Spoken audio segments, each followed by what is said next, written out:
What's up, everybody? Roll Tide. Hey, it's one and only. It's Piano Man. What's up with you? What the business is? Good to see you. I wanted to get on. Um, I wanted to get on a little bit before I went to church and everything. What you say, DSG? Hey, Susan. What's up with everybody? Good afternoon. Good evening. What's going on with you? Good to see everybody. Look like I got some delay here and everything. I got to get it going.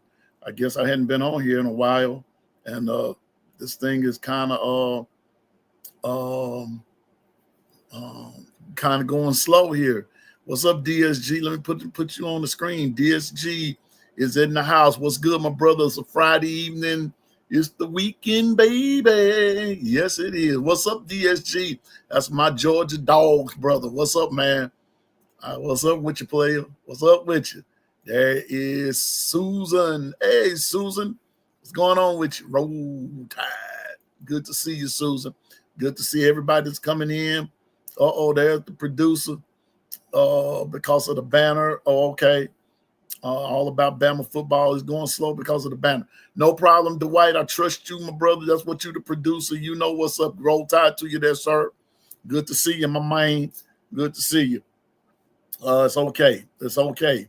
We are experimenting, and here in just a minute, we're gonna even be coming up with a little bit something different. I hope everybody can be able to get with it and everything. But how was everybody's day? I hope everyone had a good day. For those of you that know, I'm a school teacher, and let me tell you this: those children worked my nerves today. Yes, they did. They worked my nerve today. Piano Man almost lost it today. And I have 14 and a half more days to go. And I'm trying to make it through 14 and a half days. So please, please, please, if as they say, if you know the words of prayer, please say a word of prayer for Piano Man for these 14 and a half days, because I don't want to snap on nobody's child. I don't want to snap on nobody's child, not at this juncture in the game. Now, if this was at the beginning of the year, I could do it. I snap and wouldn't be no problem. But now, no. Thanks, Dwight, brother. You really didn't have to do that, But we're gonna work it all out. We're going to work it all out, okay? Susan, I'm going to try my best not to. Defiancy and disrespect, I don't do. I don't care who it is.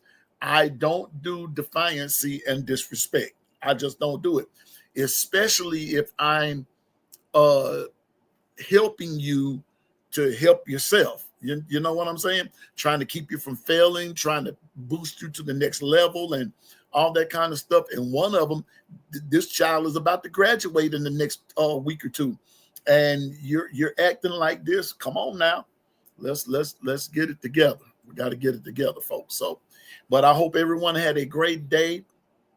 I hope everyone is you're anticipating even a greater weekend. Take the time to relax. I decided to come on tonight. Really at this juncture. I'm going to church tonight, but it doesn't start until 7:30 Eastern time, and everything. And the blessed thing about it is I don't have to play. I don't have to play tonight, so I can go and sit inconspicuously in the back, and just enjoy church tonight. I don't have to play. I'm gonna let them handle it. It's a women's convention, and I'm going to support the ladies of our church, and they got the women's choir going, and this, that, and the third. They have some female music. Our ladies are going to be playing the music and everything. That's what I like to hear. I like to hear them ladies get the jamming up there, and they be coming with it. So, it's gonna be all good tonight. So, and Piano Man gonna be sitting in the back. Amen and praise the Lord. I'm gonna be sitting in the back. Yeah, And if I go in there hungry, I might sit in the back closest to the kitchen because I know they're gonna be cooking back there too. They always be doing some cooking back there, and it was so often piano man to go back there and invade pots, you know. So I'm gonna be like Craig's daddy in Friday. Every time I'm in the kitchen, you in the kitchen, eating all the greens. I just hope the bishop don't come back there and say every time I'm in the kitchen, I come to the kitchen, you in the kitchen, eating all the cake and the chicken. Yep. Well, let's hop to it. Let's hop to it. We're not gonna I'm not gonna bore your patience. Let's hop to it. This morning I was on my way to work, and you know what, DSG, I'm getting a burger, some wings, and a salad right now. Really, DSG, a burger, wings, and a salad at the end. How come you couldn't say the salad first? See, then I would, I would have had I would have said, okay, that's a way to go, DSG. But you put the salad last. Come on, bruh. After the burger and the wings, talking about you hungry out there, bruh. I feel you. I understand, man. I understand. Man got to do what a man got to do. You got to eat, man. But anyway, man, do your thing, DSG. I don't blame you, man. Get the burger, get the wings, and everything. And man, make sure them wings are lemon pepper now. Now that's what's up. Get them lemon pepper, get them lemon pepper wings. Make it happen, bro. Make it happen, Captain. Okay, but here we go. This morning, now I'm not one to take full credit of anything. I was listening to the Marvin Houston show at 6:00 at 6:00 this morning, and what happens is that hold up for a minute.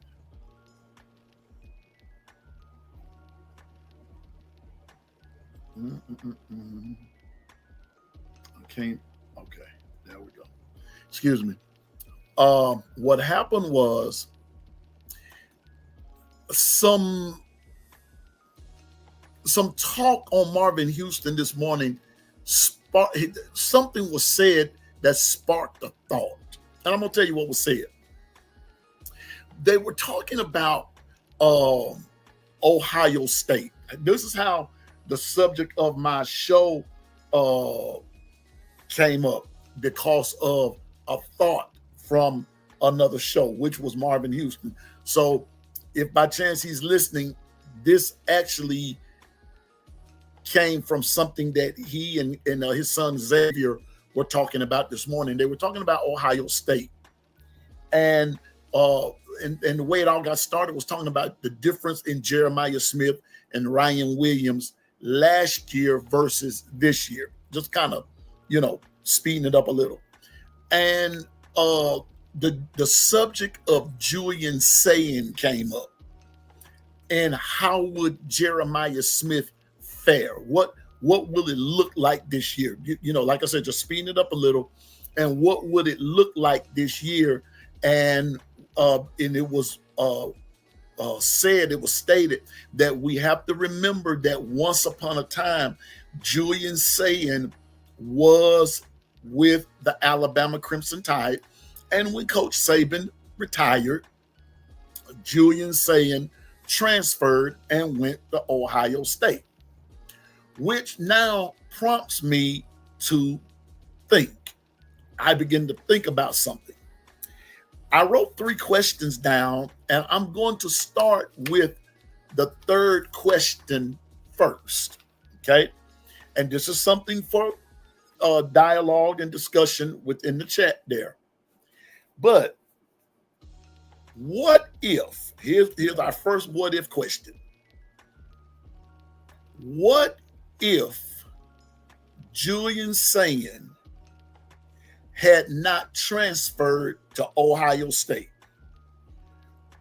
What would the quarterback room, or what would the level of quarterback competition be right now? That's the first question. That's the first what if question. What if Julian Sayin, like I said, listening to Martin Houston this morning, talking about Julian Sayin, my question is, what if Julian Sayin had not left? Now, some of y'all might say, Piano Man, you're being messy, but really I'm not. Because here's the thing. If you sat down and sort of think about it in your mind, and if you kept up with some stuff, now watch this. When Julian Sayin was there, and you had, now check this out, let's remember, you had Jalen Milroe, Ty Simpson, Dylan Lonergan, Julian Sayin. Okay? Those were your four quarterbacks at that particular time. Now, when Julian Sayin was there was not much talk about Ty. Wasn't that much talk about it. Yes, they talked about Ty a little bit. But from where I'm sitting, everybody knew Jalen was going to leave when this past season was over. Everybody knew that he was going to leave in one way or the other. But from where I'm sitting, from what I was listening to from the different venues of Alabama football that I was listening to, check this out. Most folk began to talk more about Julian Sayin than they did Ty Simpson. So the point that I'm making and the thing that I'm asking is, and even when I'm off the air and you see this on YouTube, feel free to chime in. What would the quarterback room look like if Julian Sayin had stayed? If he had not transferred. Now let's take out of the mix. He left because Coach Saban retired. Let's take that out of the mix and let's just deal with it straight up and down. What would the quarterback competition be like today if you had Julian Sayin, Ty Simpson, Austin Mack, Keelan Russell? Just kind of put it in the chat there. What you think here, because here in the next little bit, we're gonna be able to talk live about it. You'll be able to call in and this, that, and the third. We're gonna make some things happen, okay? But put it in the chat. What do you think the quarterback competition would look like? OG Gil Cruz, there's my dog. I'm like, I just got that Friday spirit on me. That's my dog. It's OG, everybody. It's Gil Cruz. He's back in Brooklyn. Brooklyn is on Brooklyn, New York. The Marshall is back. I know y'all ain't gonna act silly up there now. Cause the Marshall Gil Cruz is back. What's up, my brother? Good to see you. Roll Tide, my man. Roll Tide. The question is, Gil, what do you think if Julian Sayin hadn't have transferred? What would the quarterback competition really look like between if it was Julian Sayin, Ty Simpson, Austin Mack, Keelan Russell? What would the quarterback competition look like? And that's what I'm asking you to put in the chat. Just give me your thoughts. There's really no right or wrong answer. It's just a thought that I was listening to, like I said, Martin Houston this morning, and they were talking about Julian Sayin and Jeremiah Jeremiah Smith there in Ohio State and everything, and they brought up the fact that Julian Sayin transferred from Alabama to Ohio State. And it just caused me to think that, yeah, that's right. He was here. So with that being said, what do we really think it would look like if Julian Sayin was there? I have my own thoughts about it, but I wanted to get your thoughts. I want to get your thoughts because I have two more questions to ask, because this is What If Friday night. We're going to play a game of what if. And Gil, don't you put that in the chat, what you said, what if, earlier today. No. That's off the table. That's off the table, okay? So we're not going to put that in there. We want to just deal with the question at hand. What if Julian Sayin had not transferred? What would the Alabama quarterback competition look like? Excuse me. And while we're at it, who do you think would come out as the starting QB for Alabama under those circumstances? Let's just play a game of what if, right quick. What if he hadn't left? And so who do you think? I have my own theory. I have my own theory about who I believe would be the next coach. The next quarterback. And here it goes.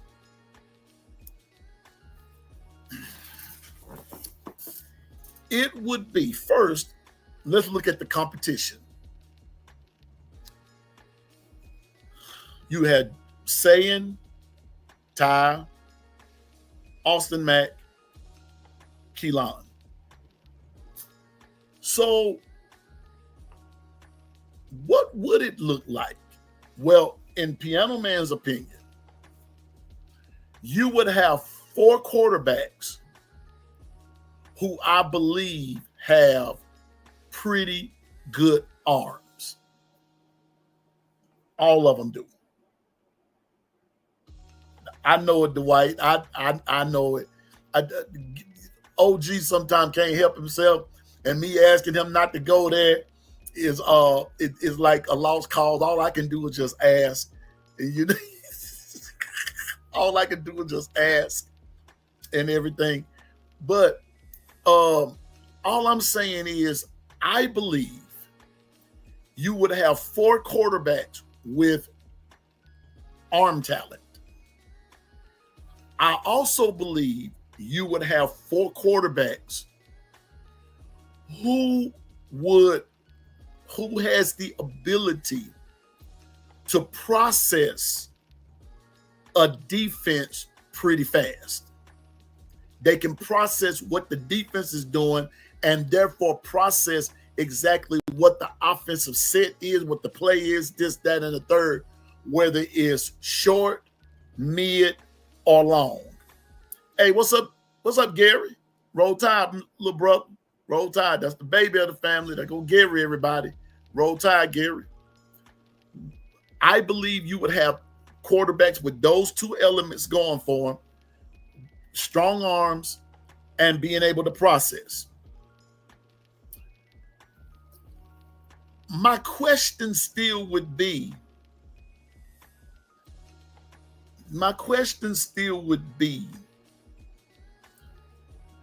who would make the offense more productive from that position? Because let's go back a little bit. I said it a couple of minutes ago. I'm going to say it again. When Julian Sayin was there, what's up, Gary? I'm just trying to hold it in the road, brother. When Julian Sayin was there, here's the part that when you bring him up, ladies and gentlemen, when you bring Julian Sayin up, and we go back, when Coach Saban was here, you go back before any retirement and this, that, and the third, and you had uh, Jalen Milroe, Ty Simpson, Dylan Lonergan, and then Julian Sayin came on later on. When you had those four, there was hardly any talk about Ty Simpson when you had Julian Sayin. I don't know if you all remember that or not, but that's the way that it was going. Because first of all, everybody knew that Jalen, Mr. Milroe, was going to be his last year. Under any circumstance, that was going to be it for Jalen. That was it. Like it or not, people that like him, people that don't, whether you felt like he was a good quarterback or a horrible quarterback, the fact of the business was going to be is that was his last year. And guess what? And it was. It was. But nobody was talking about Ty. This is not a beat up Ty segment. No. I'm bringing something to the forefront. I'm bringing to the forefront that before Julian left, a lot of the focus was on Julian. A lot of the focus was on Julian. Ty still wasn't getting the love. Ty still wasn't getting the respect. Ty still wasn't getting any nods. He was not. He really was not. He was not getting the love. He was not getting the respect. He still wasn't getting that. They wasn't feeling Ty. They still wasn't feeling him. Because once Jalen left, once Jalen was going to be gone, and things were the way that they were, y'all, I'm telling y'all, I just remember everybody talking about Julian Sayin. He was already getting the pub. He was already getting it. So my question still is, if Julian had not left, what would the quarterback competition look like today? And who would be your favorite to get it? Like I said, we're playing a game of what if now. What if Julian Sayin had not left? Who would get it? So here's Piano Man's answer. And here we go. If none of those guys would have left, and Jalen Milroe was the only one who was going to leave, my next quarterback, I believe, would have been Lonergan. I believe it would have been Lonergan. It would have been Lonergan. I believe that one of the things that happened is that Lonergan, in the process of time, I think he would have ended up passing Ty. He would have passed him. We don't know what all goes on in a locker room. We don't know. We hear a lot of stuff, but we don't know. And even when folks say, I got the hot and juicy gossip, what you got, what they probably tell you sometimes is what they think might not be necessarily the truth, but they're giving you what they think. I haven't heard anything, but all I know is this right here. I believe Lonergan would have beat out everybody. Lonergan would have beat him, because from what I was hearing is that Lonergan was processing faster. He was a little bit more accurate in all phases of the game. Now, what I also think happened in the meantime, that once Coach Saban retired, I believe that in the process of it all, Ty was still working to get better. And for whatever the reason, Dylan did indeed say he didn't think that he was going to win out there. So he transferred. So now you have what you have. And so when Coach Saban, going back and forth, when Coach Saban retired, Julian left, and we all know what the end of the story is. But all I'm saying is we would have a whole total different take. What you say, B Sharp? My brother, y'all. Hey, let's say Roll Tide to B Sharp. He know what the business is. That's my brother there. B Sharp, we playing a game of what if, B Sharp, which was playing a game, man.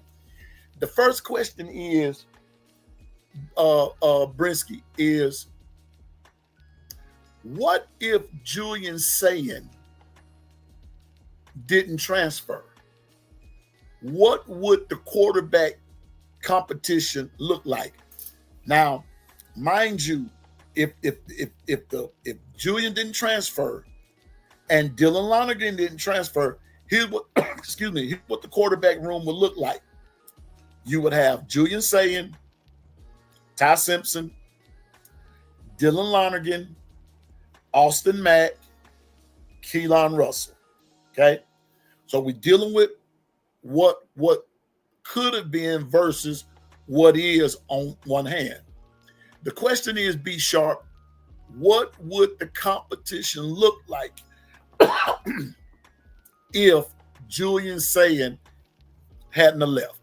And I'm just wanting people to put their comment in the chat. Who do you think would emerge the victor, be the starting quarterback? I said that if they were all there and there would be, and you still had Dylan Lonergan, I put my money on Lonergan. You still believe Ty would have the lead? Okay, I can get with that. You still believe Ty would have the lead? Okay. And B Sharp, I just said I believe Lonergan would have it. I remember a couple of years ago when I was at A-Day, Lonergan, when they put him out there, Lonergan actually looked better throwing the football than everybody out there that day. Now, I don't know what all went on throughout the course of the year. I'm not sure. I don't know. Piano Man wasn't there. All I can do is go by what I saw at that particular moment. Now, I did say, Brinsky, that if what it seemed to me like was that Ty kept working, Ty kept getting better, and this is what we have right now. Now that Julian is gone and he's at Ohio State, now we have what we have, and Ty seems to be ahead of everyone else, which he's supposed to be. He's supposed to be. But Brinsky said he believed Ty will have the lead. What saith the rest of you? Do y'all think it would be Ty? Now, we're going by if Julian was still there now. Do you still think it would be Ty? Do you think it would be Julian? Do you think it would be Dylan? Do you think it would be Austin? Or would you think it would be Keelan? I'm really not going to ask you why, but I'm going to, I just want to see what you thought of that. Because Alabama was always on the verge of a what if. What if? And that is one of the what ifs. Oh, wow. Susan said Junior will start. Caught me by surprise there, Susan. You caught me by surprise. You caught me by surprise.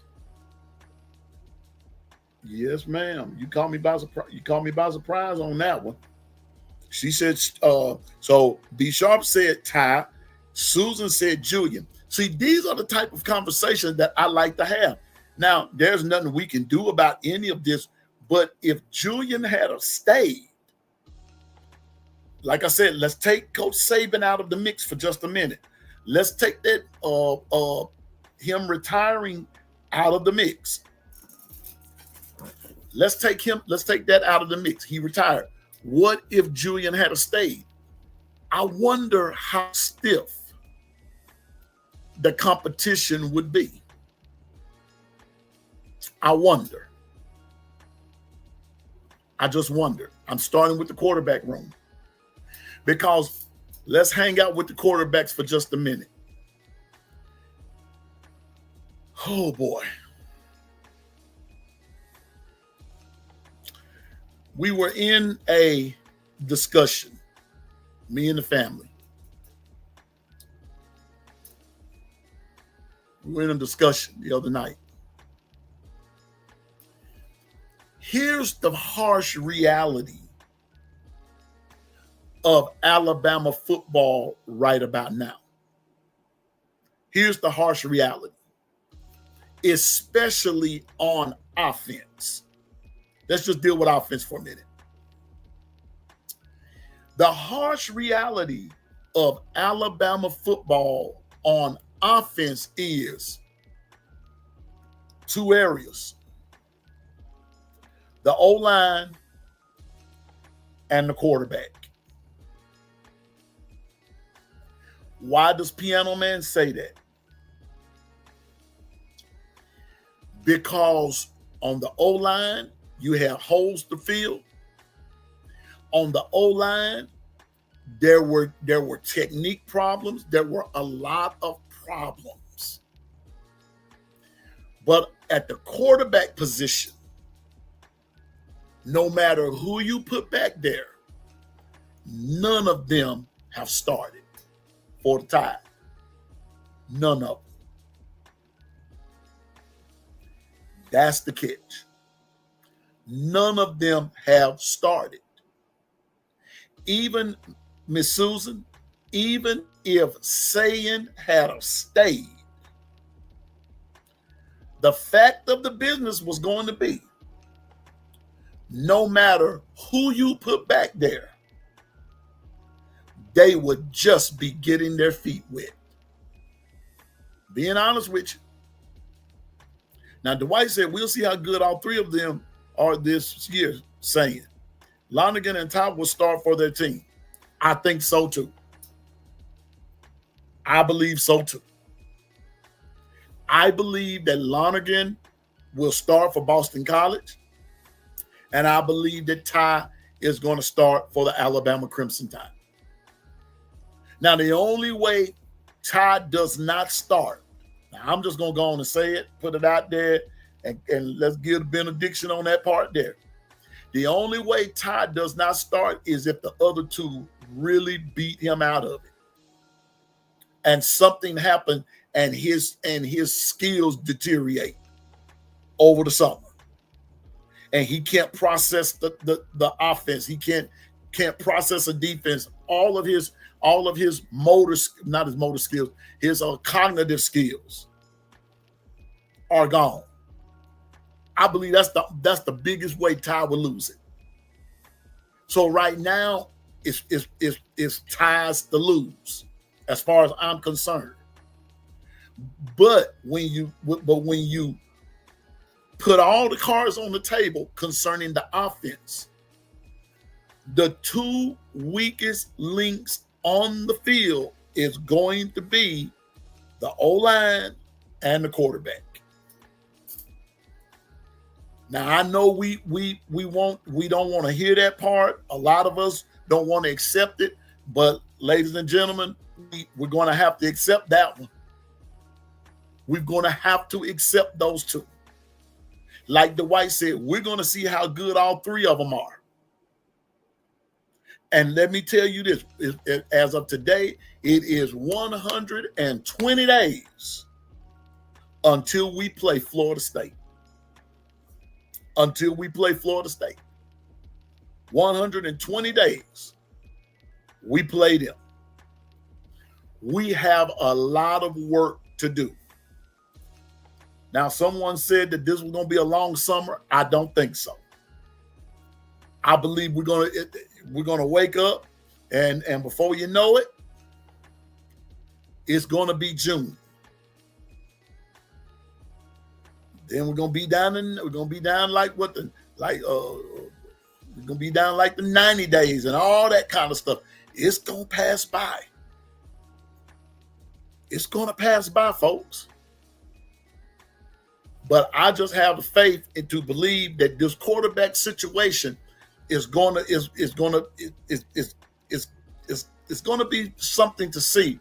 But the other point that I'm making is that we're in a whole case of what if. We would have had a quarterback battle out this world. But then by that same token, we may not have gotten Keelan either. See, we don't know. That's the crazy thing about playing what if. Basically everything is an unknown there.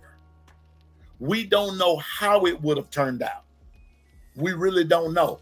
All we can do is deal with it with what it is right now or what has been. It's hard to deal with what could have been.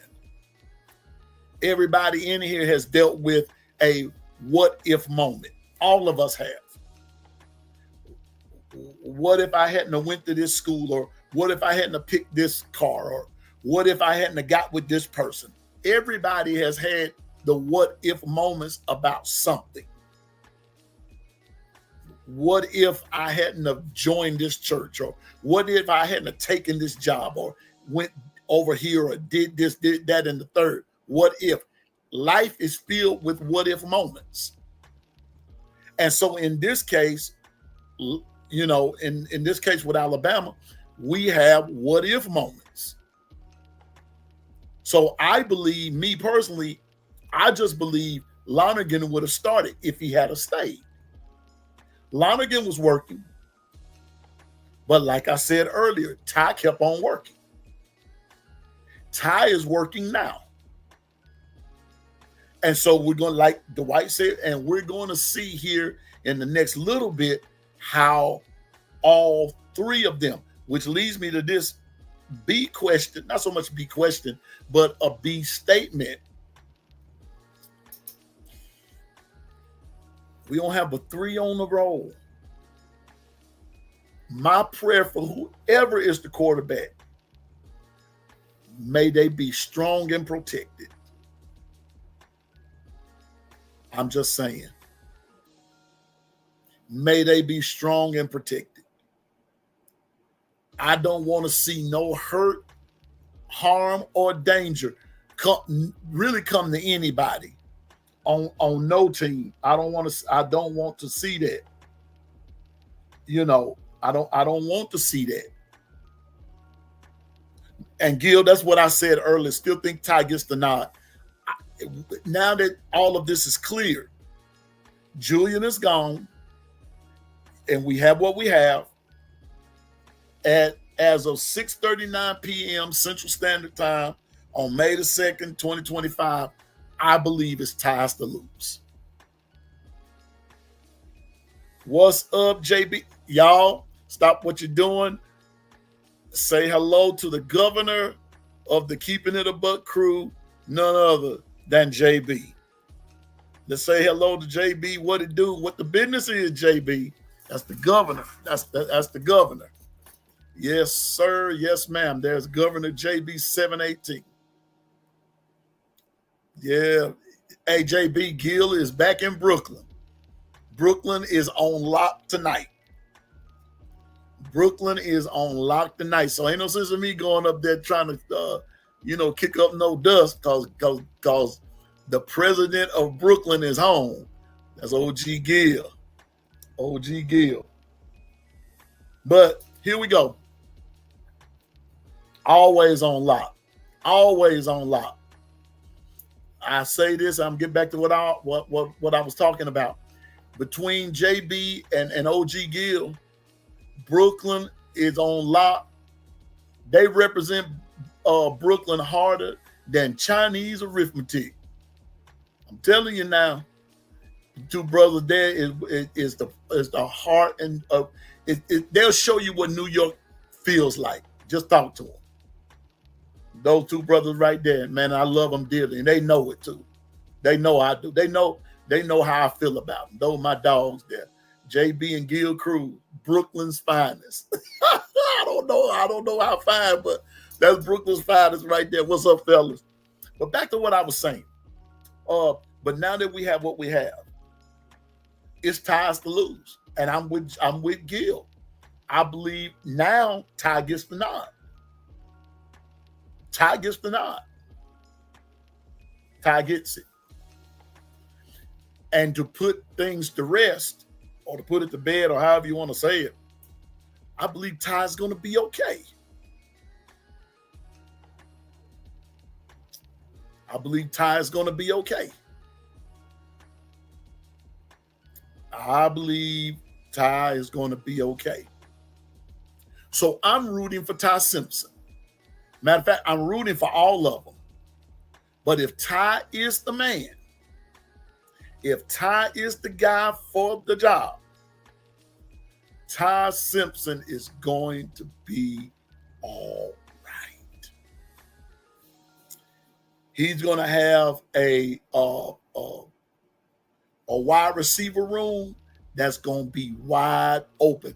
All the O-line has to do is give him time.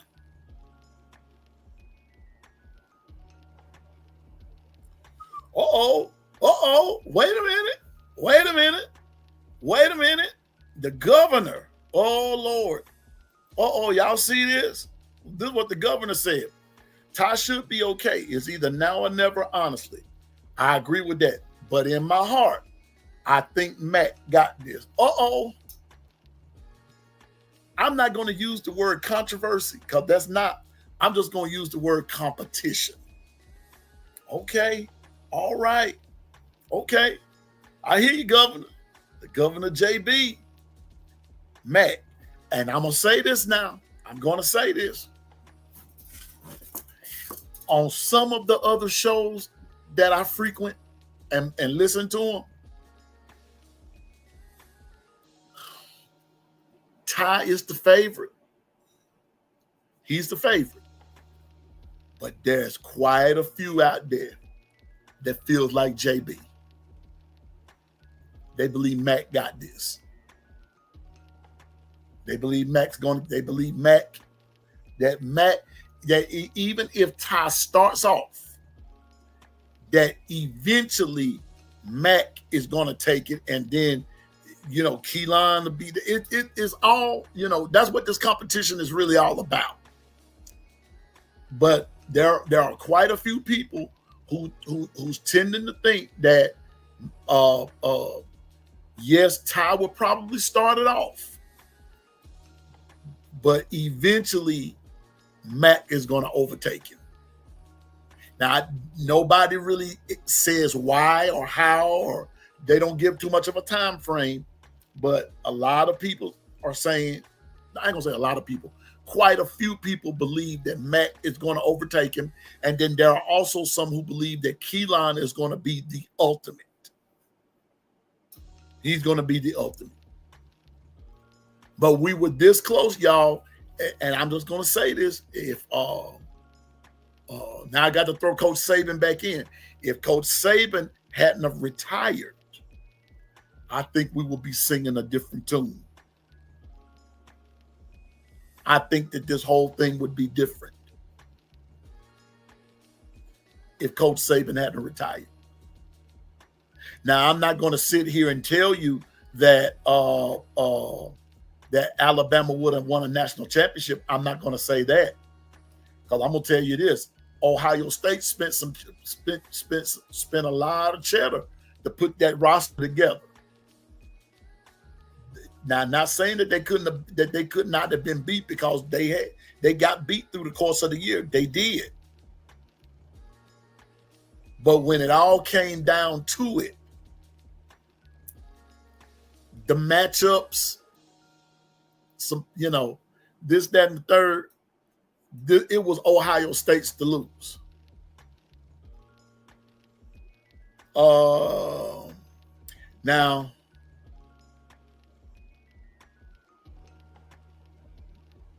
Now, JB, I agree.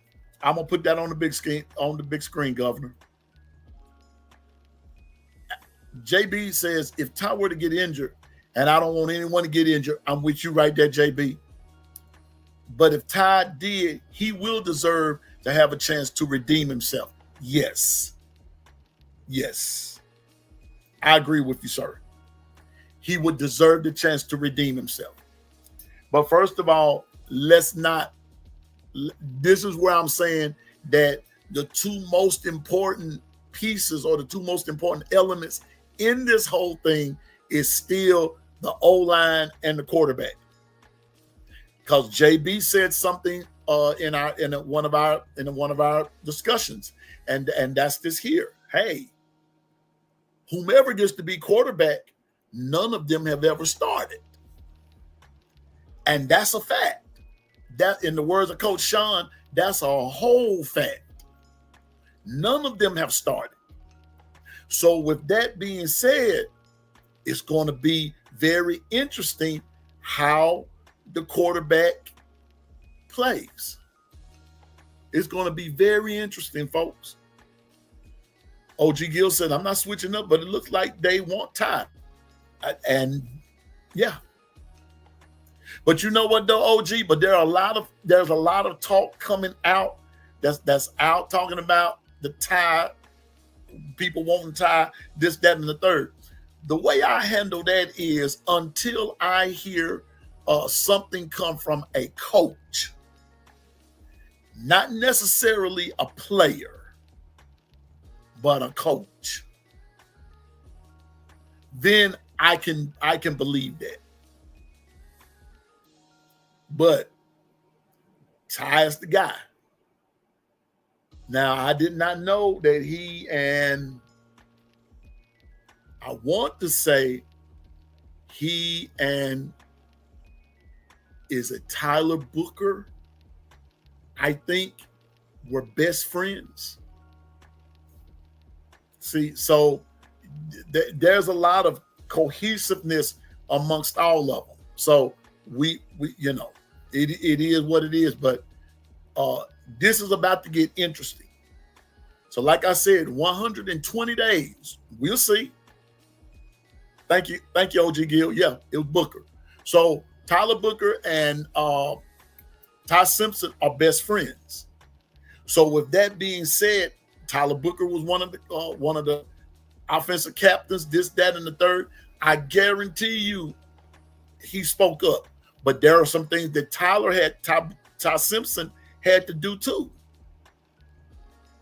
There were a lot of things that Ty Simpson had to do to put himself in this position. So now that we got the what if, that particular what if out the way, I hope and pray that Ty does the best.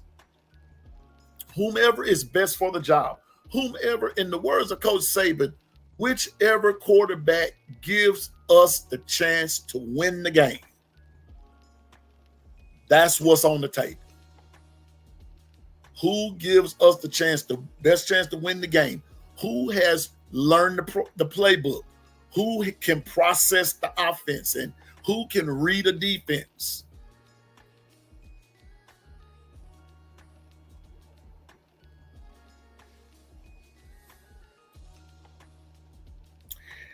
You know what, JB? Let's put that back on the screen. Let's put this on the screen. It's just interesting how some used to say Saban needs to stop this loyalty for players who've been here the longest, right? Okay. So just a question, why would Ty get the automatic spot at QB1? Now, JB, there you go starting. See, there you go. See, well, OG Gill the other time, now it's you. No, I'm just picking at you, bro. JB, when you put it like that, bro, that's going to be one question that Piano Man can't answer and be honest about it. And I'm going to tell you why it's hard for me just to question why would Ty get the automatic spot at quarterback? Because here's the dilemma. Dang, man, I don't like bringing this up, but here we go. And in the words of the governor, now before I say this, I want to ask Governor JB, may I quote you just a minute, please?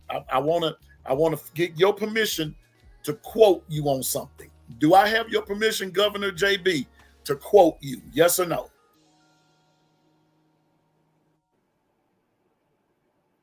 I just want to be able to quote the governor. I want to be able to quote the governor. Yeah, that's true. That's true. Okay, thank you, JB. Thank you, Governor. JB said something. He's okay. None of them have a single start in college football. Okay. But JB asked the question and said, why would Ty get the automatic spot at QB1? Focus. Let's go back to the question. Let's go back to that. And I want you to focus on the little part down there at the bottom, QB1.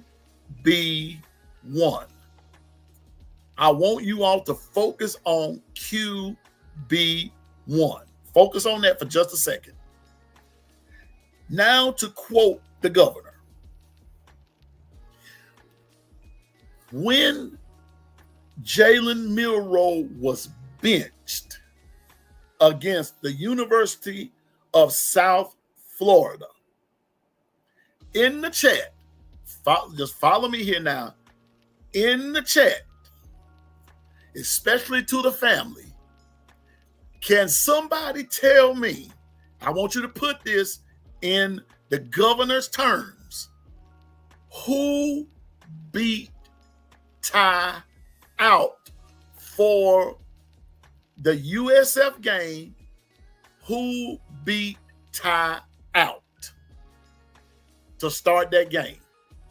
If you part of the family, you ought to know what the governor said and how he phrased it.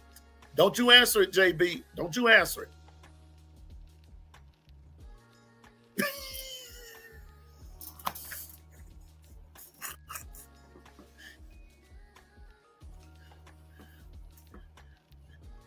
I think I caught. Okay. But Susan, what did JB refer to Buckner as? I'm going somewhere with this. I'm going somewhere with this. I'm going somewhere with this. JB had to think quick on his feet. And he had to say a basketball player. Does anybody remember how the governor phrased this whole thing? Why would Ty get the automatic spot at QB1? I'm going to go on and tell y'all. The governor said, and I quote, since he gave me permission to quote him, I'm going to quote him.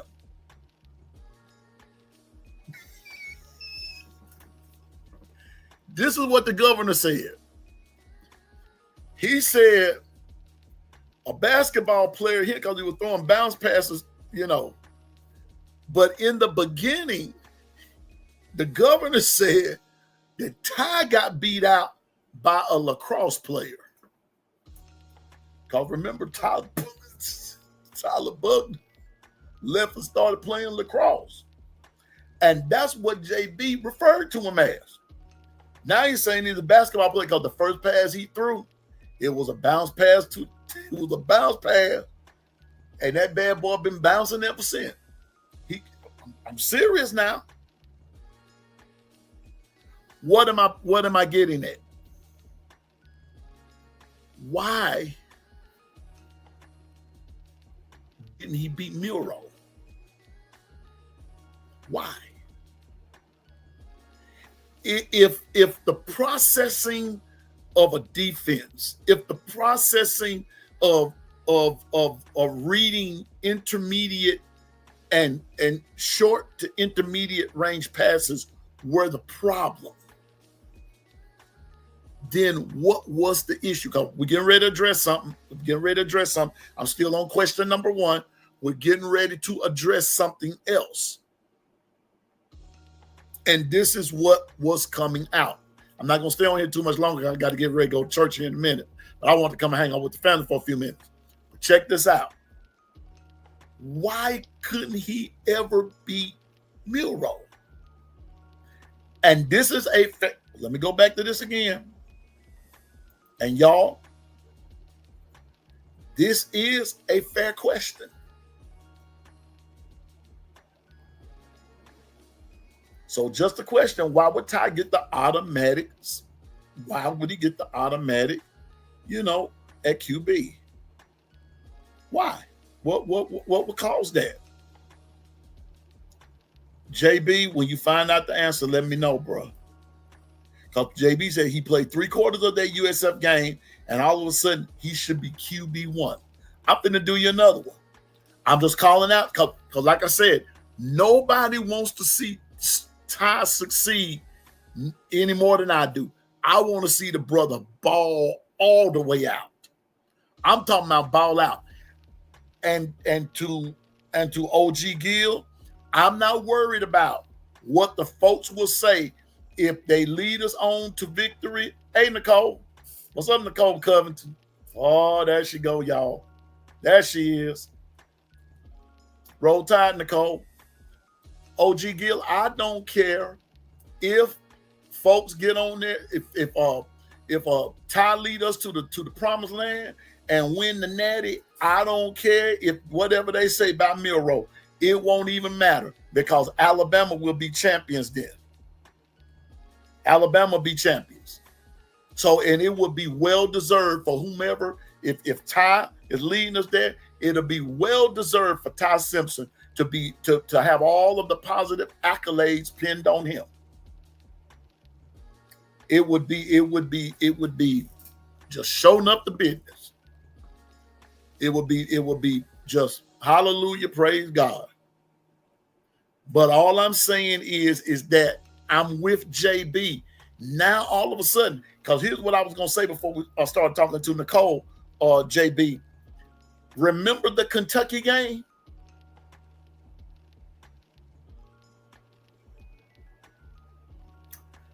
Hold up, JB. I got you.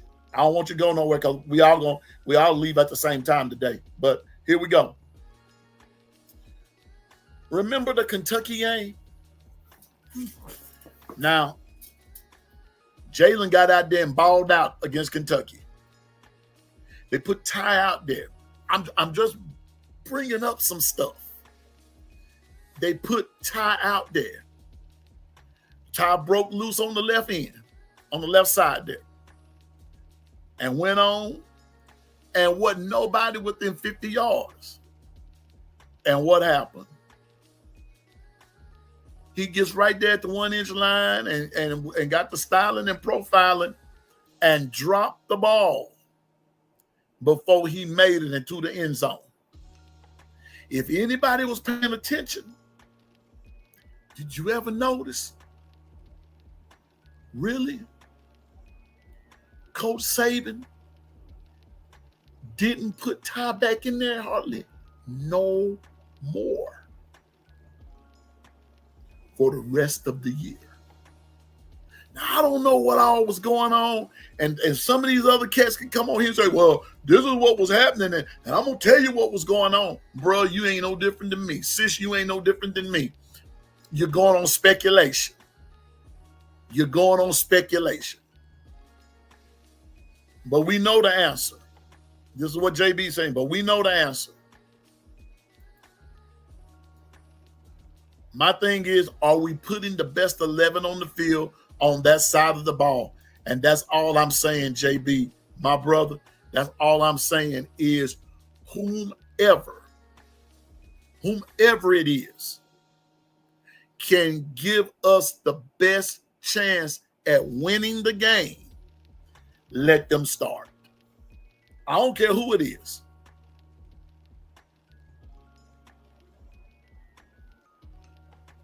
Dwight, that was Charlotte State or whoever that was, Chattanooga State. No, when that little part I'm talking about, they were playing Kentucky when he dropped that ball. They were playing in Kentucky. Milroe got up there and balled out in that game and took Kentucky up out of their misery early. He put Ty in the game, and when he put Ty in the game and everything. And when Ty broke loose on the left side of that ball, on the left side of the line, and went on in, he went into got ready to go in the end zone. And before he crossed the line and everything, he dropped the ball because he thought he was in, not paying attention. And Kentucky recovered the ball. And if anybody noticed, Coach Saban did not really play Ty anymore that year. I don't know if anybody noticed it or not, but Ty didn't get in that much more. Then last year under Coach DeBoer, Ty may have got in maybe 1 or 2 times. So JB is not raising a facetious question. He's raising a fair question. It's a fair question. Because if you listen to a lot of the fan bases, and this is why I will encourage each of you, whether you're here live with me right now, or even if you listen to this later on, I encourage anybody that's listening to this, listen to all of the broadcasts that promote Alabama football. Listen to as many of them as you can and make your own determination and listen to what they say. Now, not just Piano Man, but B Sharp, Coach Sean, Ty Hayes, Bama Standard. There are plenty of them that are out there, y'all. But I want you to pay attention to what a lot of them are saying. A lot of them. I want you to listen to what they're saying.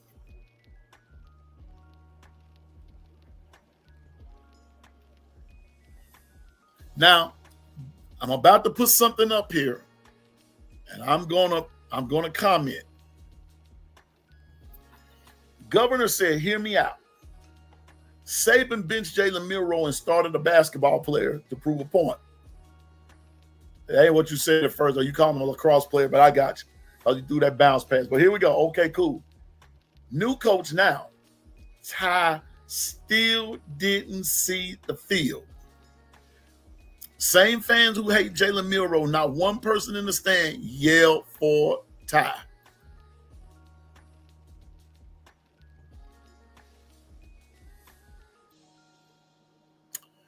The Piano Man say this.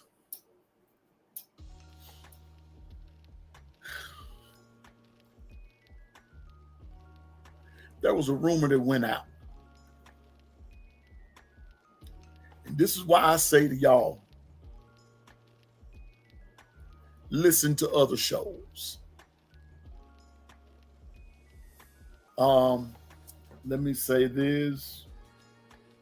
I want you to listen to, if you can download it in your phone, do it, or on your device. Tide 100.9 FM, 12:30 a.m. That's the home of the Alabama Crimson Tide. Everything sports related comes through those stations right there.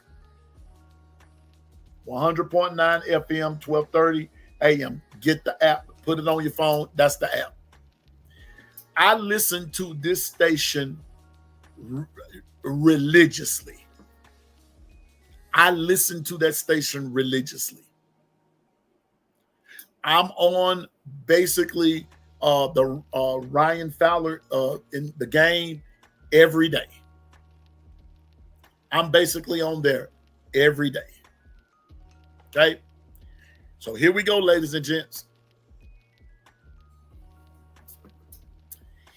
There are some, when I listen to 100.9, when I listen to that station, JB, hit the nail on the head. The big thing is that they're saying that if Ty had started last year under the circumstances, it was going to cause a locker room division. Because they were saying that, people are saying that, Jalen kept the team together. Okay. All right. And I can live with that. And I can get with that. I can get with that. But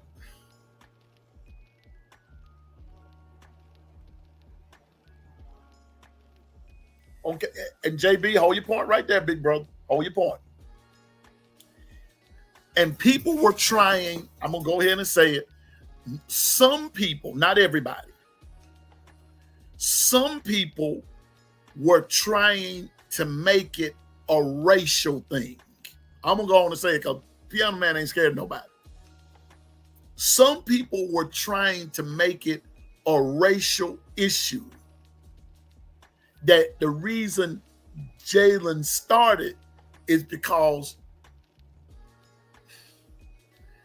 he was the one who held the team together and blah, blah, blah, blah, blah, and this, that, and the third, well, not some more. I'm just trying to be objective, JB, but a lot of people said, that it was about to be a racial thing and it would have divided the locker room. I don't buy that for a heartbeat. I don't buy it for a heartbeat. I don't bit more buy that than Joe's Thanksgiving turkey that didn't show up till Labor Day. I don't buy it. You had twice. Now, because some of these same folks, JB, are hollering that Ty did not get a fair shot when Coach Kalen DeBoer got there. I'm not buying that either. I'm not buying that. I ain't buying that.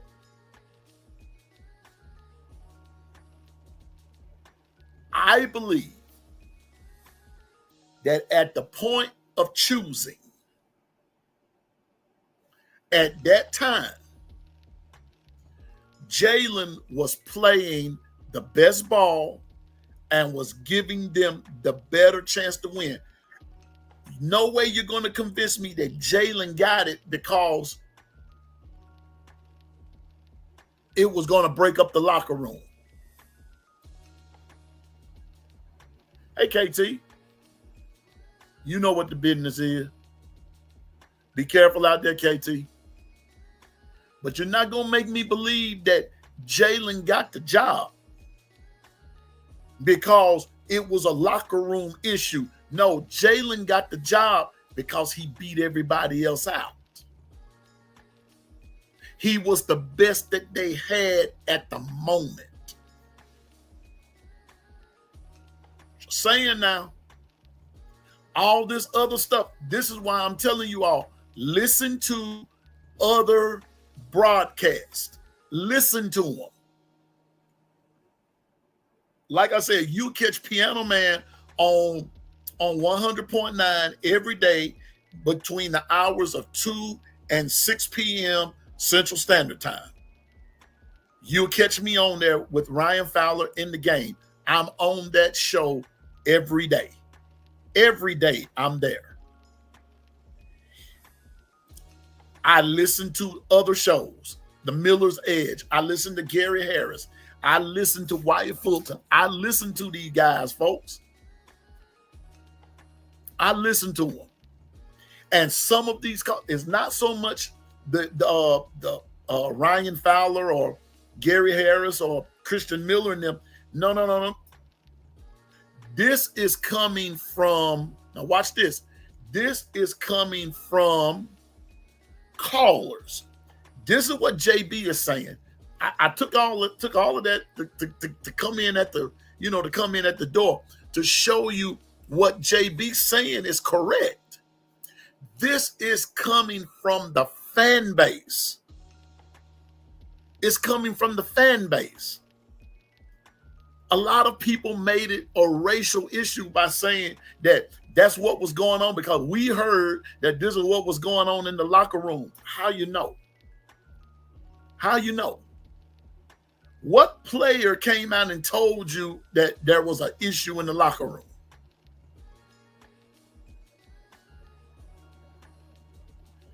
See, so here's what the governor said. It's going to break up the locker room how? Remember, Saban doesn't allow rat poison. Now, outside noise will break up the locker room. Man, moving the goalposts all on an all-time high. And that's all I'm saying. But this is coming from the fan base. This is coming from the fan base. Jalen Milroe got it because at that time, he was the best that they had. Now, here we are with Ty. Once again, I'm saying nobody wants to see him make it more than I do. I want to see the young man succeed. But I'm going back to what JB asked, but is this the best move? Is it the best move? Now, this is what Dwight said. Let me go to Dwight. What my producer said. I think it was the leadership thing with Ty. Just like now, we never even heard this boy talk. I don't even know what he sounds like exactly. It's not the fact that nobody is not giving him a fair shot, because see, that's what some of the fan base is saying. I'm going to reiterate it one more time. Tide 100.9. Get that app. Go into your app store. Get that app and download it to your phone and listen to Alabama sports daily. Yes, JB, he been there since Bryce. He was there. He came Bryce's last year. I think he came in Bryce's last year. I think that's how that goes. Not sure, but he's been there since Bryce. And not one time. So for people to say that he didn't get a fair shot, maybe it was because he didn't prove himself.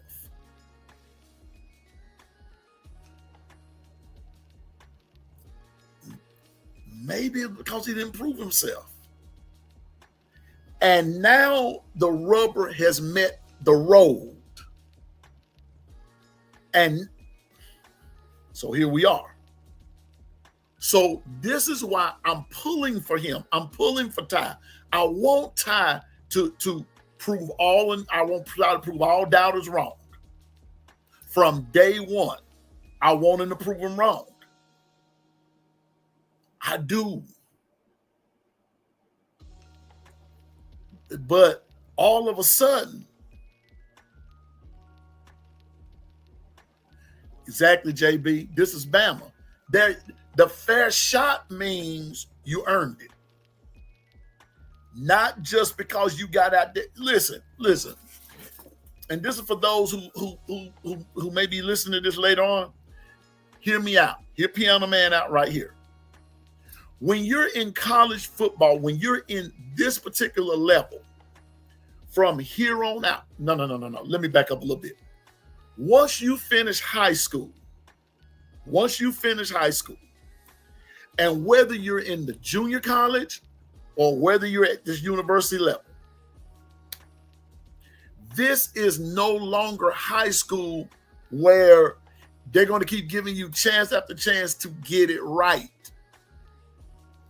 There's no time for that. There's much bigger stakes to play for. You don't have time for that. Heck, even when I was playing high school, way back in the day, you didn't have time. You better either you knew the playbook or you didn't. It was just that simple. There was no in between ground. There was no middle ground. There were no gray areas. Either you know it or you don't. Either you know it or you don't.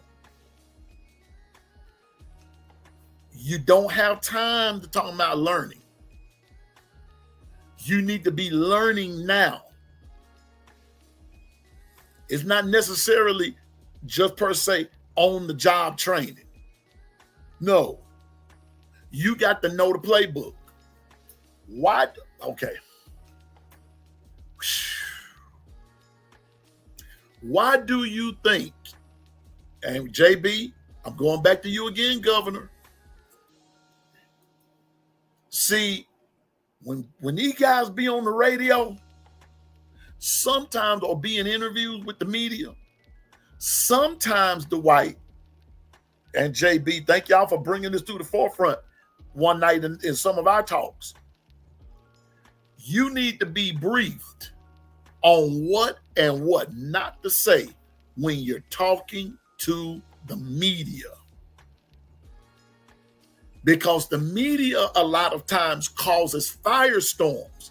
And this is why JB said when he was talking about Coach Saban and that rat poison, Coach Saban was the world's worst about players talking to the media. He did not allow it. He didn't allow it. Now, somebody correct me if I'm wrong. Please correct me. But he didn't allow it, especially freshmen. There's Bino. There's head of security, the minister of defense. Much love, Bino. Good to see you, big brother. But I'm telling you now, especially freshmen. And y'all remember when it came up with one particular quarterback who made the statement and said they've already sent me the playbook because why? They want me to start. Now that was, did I lie? That was said. That was said. This is why I'm with JB. Now all of a sudden you're QB1.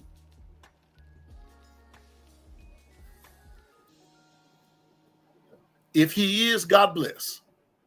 If he has earned it, he deserves it. Not just because you've been there the longest. Let me tell y'all something. Tell y'all something about loyalty. Loyalty does not necessarily mean you deserve the next level of something or the leadership, as Dwight said, the leadership thing. There are a lot of people who's been loyal about a lot of different things, but that doesn't necessarily make them a leader. Same thing goes for me. Just because I've been at something a long time, that doesn't mean that I'm ready for the top position of something. You can't confuse that. And then number two, just because you've been at something a long time, it doesn't necessarily mean that you're the king and everybody else is supposed to be subservient to you. No, that's not what that means either. I was about to say something, but I'm not going to start that tonight because I got to get ready to go. But ladies and gentlemen, that's where Alabama football is now. That's the harsh reality. People might not want to hear me say that, and and people feel free. You don't have to tune in to me. It's all good. But I'm gonna tell you this: at the end of the day, and you hear what I have to say, and you kind of think about it. I guarantee you will say, "Piano Man is right."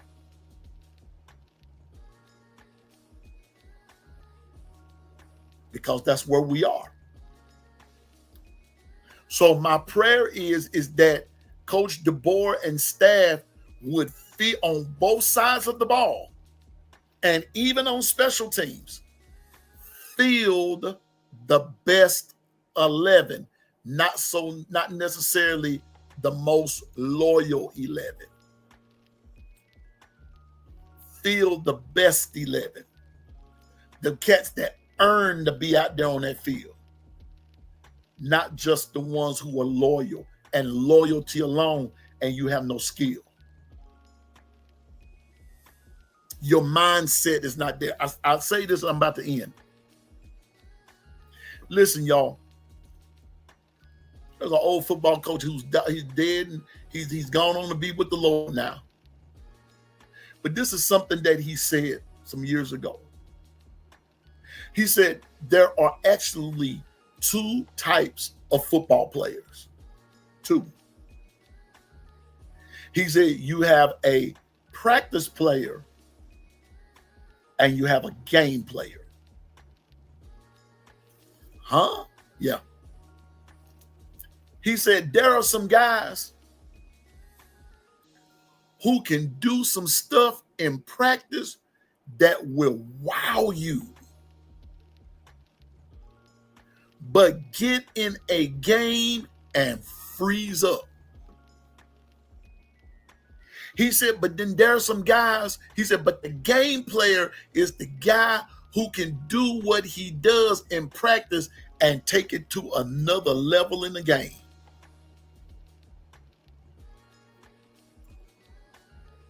And that's why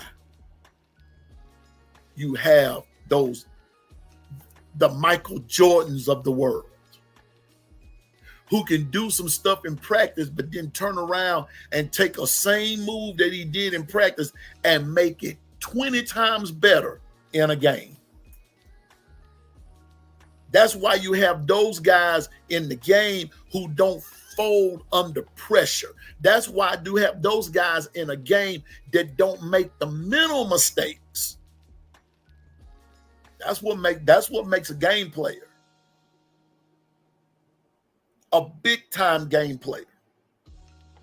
And they're not necessarily, hey, LaToya, good to see you. Roll Tide. They're not necessarily, listen, they're loyal to the team, but they're more loyal to the cause of winning. And that's what JB is saying. And I'm in agreement with it. Give me the 11 that's loyal to winning, loyal to putting it all together, loyal to getting out there and kicking some butt. Not because they've been there for 2 and 3 years and then sat on the bench and everything, but you get in practice and you don't know the X from the Z. Come on now. It's time to put this loyalty stuff to bed and give me the guys that's going to win the game. Give me the guys that's committed to winning. Give me the guys that's committed to, that's taking it to the next level. Because this is what I told someone today. Wendell, somebody asked me just a few days ago, Wendell, what do you see about Alabama's future? Who you think the most important game they have to win? I said, the first one. The first one. I'm not looking ahead to Georgia. I'm not looking ahead to Tennessee.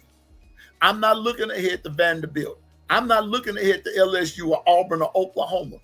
I'm not looking ahead to Wisconsin. I'm not looking ahead to ULM. I'm not looking ahead. I'm looking at Florida State. First ball game in 120 days. That's what Piano Man's looking at. That's how Piano Man views it. Piano Man views it. Now, this is just how I view it. Now, everybody else is different. I'm not expecting everybody to be like Piano Man. But Piano Man just saying, for me, the most important game for Piano Man is the first one. We play Florida State in August. 120 days. We've got 120 days. And I believe that it's going to fly on by. And before you know it, Piano Man going to be on here talking about, well, folks, we're getting ready for the first game. That's what I believe.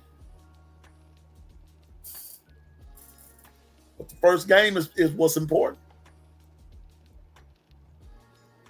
Now I know we're a lot of us are excited and this, that, and the third. But I'm gonna tell y'all something. I've said this before, and I'm gonna say it again tonight. I'm not gonna make the same mistake that I made last year. Get all exuberant and all that kind of stuff. No, sir, no, ma'am. I'm gonna have a lot more sense with this. And nobody's gonna bait me up. Do I believe Alabama can win it all? Sure, I do. Now, will they? That's a horse of a different color.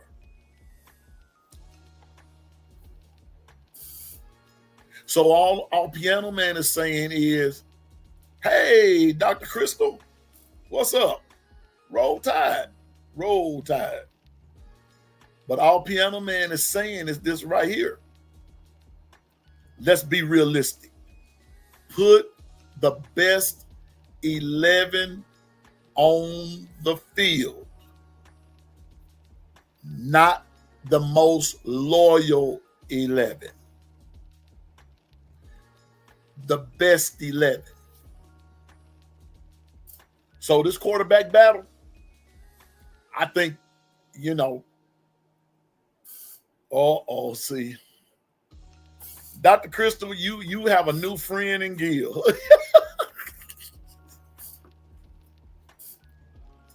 But thank you, JB.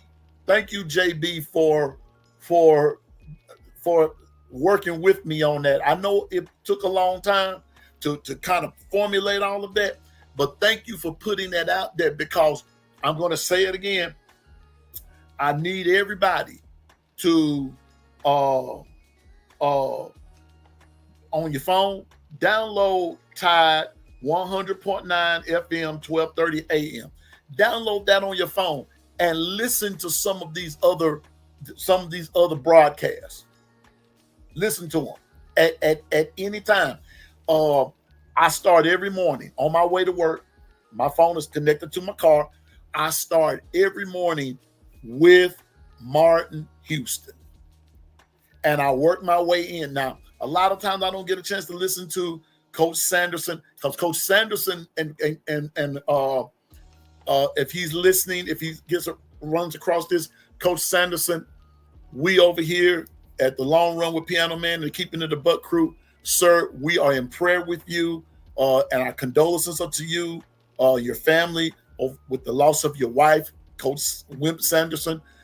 Wife passed away the other day, and we're just in prayer, man. And from one part of the Tide family to the next, man, we are in prayer with the Sanderson family. We are in prayer. And so I'm just in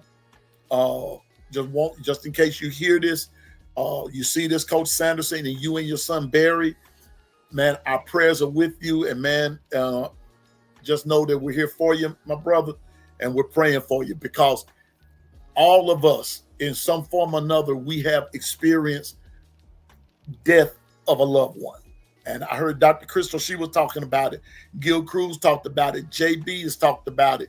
Susan has talked about it. I've talked about it. We've all experienced it in one way or another. So, Coach Sanderson, if you hear this, or if anybody's watching this that knows him, let him know the Piano Man and the Keeping It a Buck crew just wants you to know that we love you, we're praying for you, and we bid you Godspeed. And may he strengthen you, man, in this hour. And our condolences to you. Okay. But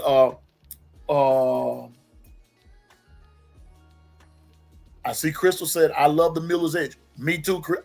Listen, when I'm in my classroom, I sometimes try to get a listen to Gary Harris, and then the Miller's Edge, and then Ryan Fowler. I'll say it again, y'all, I'm on Ryan Fowler every day. I'm not on there as an analyst or anything.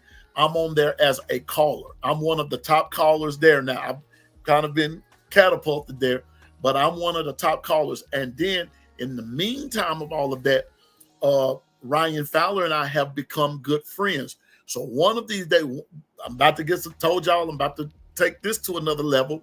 We're going to start having some guests and phoning in this, that, and the third. Hopefully Ryan will be on there one day and he can talk about Alabama football and different things. And Ryan is also a man of faith and so forth and so on. So we have a lot in common. But I want you to download Tide 100.9 FM.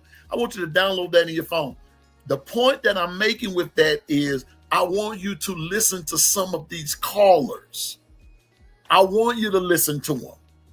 I want you to hear what's being said. And they're not biting their tongue about certain things. I'm just saying. Yeah, JB, I'm networking, bro. I'm networking. Listen, y'all, Piano Man don't know it all. I don't know a darn thing.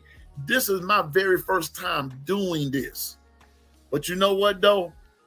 I just believe in the word of God. I believe in the Bible, where he says, if you want friends, if a man should have friends, he must show himself friendly.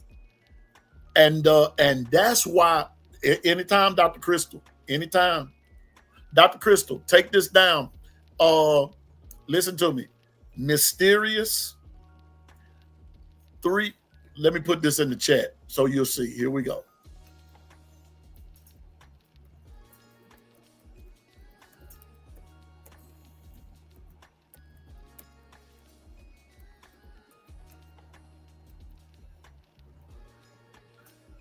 There you go, Dr. Crystal. Hit me right there. Hit me right there. If a man is to have friends, he must show himself friendly. And I believe in that. So I don't get on here pretending I know it all. I don't know nothing. And this is the first time that I have ever done anything like this. But y'all, I better stop because I'm about to cry.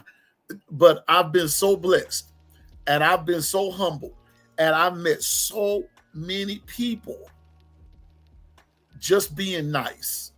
It's all right to be important, but it's more important to be nice. It's more important to be nice. So yes, I'm networking and I'm just getting started. Meeting Coach Sean, and chilling out with Coach Sean, chilling out with B Sharp, chilling out with Ty Hayes and others, KB, others. Just being nice, not trying to be pompous and have a big head. Yeah, you had it here first, folks. No, I don't give a. Oh. I don't care where you heard it. I'm sorry, y'all. I got caught up right there. I don't care where you listen. Whatever comes my way, I try to share it with y'all. So my first question for those of you that we playing a game of what if. I got that from Martin Houston this morning. He didn't do the what if game. He just reminded me of something. That's all. He reminded me of something. I just said, what if Julian Sayin had a stayed? What would our quarterback room look like? I said, I think I'm going to play the what if game today. Because here's the next question. And y'all, I got to get ready to get off of here because I got to get, now I'm going to tell you this. I'm not ashamed of my religious whatever, but I am Church of God in Christ where you can't join in. You got to be born in. But anyway, we are having women's convention. And thank you, LaToya. Thank you. We are having women's convention. But the blessed thing is I don't have to play. And so I was telling everybody I'm going to sit inconspicuously in the back and just enjoy our sisters of our church and all that good stuff and everything. So that's why I'm still here. I'm going to leave up out of here in a few minutes because they're just getting started. But I'll get there in a little bit and just, and all that kind of stuff. I just want to hang out with the crew tonight. But y'all that are just getting here, I just said, what if Julian Sayin had not transferred? What if he had stayed? What if he had stayed? What would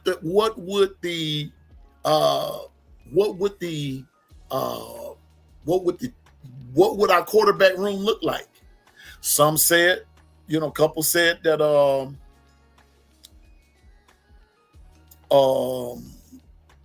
Some said that Julian might take it, but the majority said it would be tied.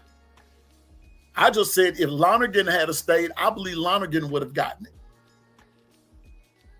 But now that Lonergan's gone, Lonergan is going to start at Boston College. And I'm going to tell you something else about Lonergan. Lonergan is going to ball out.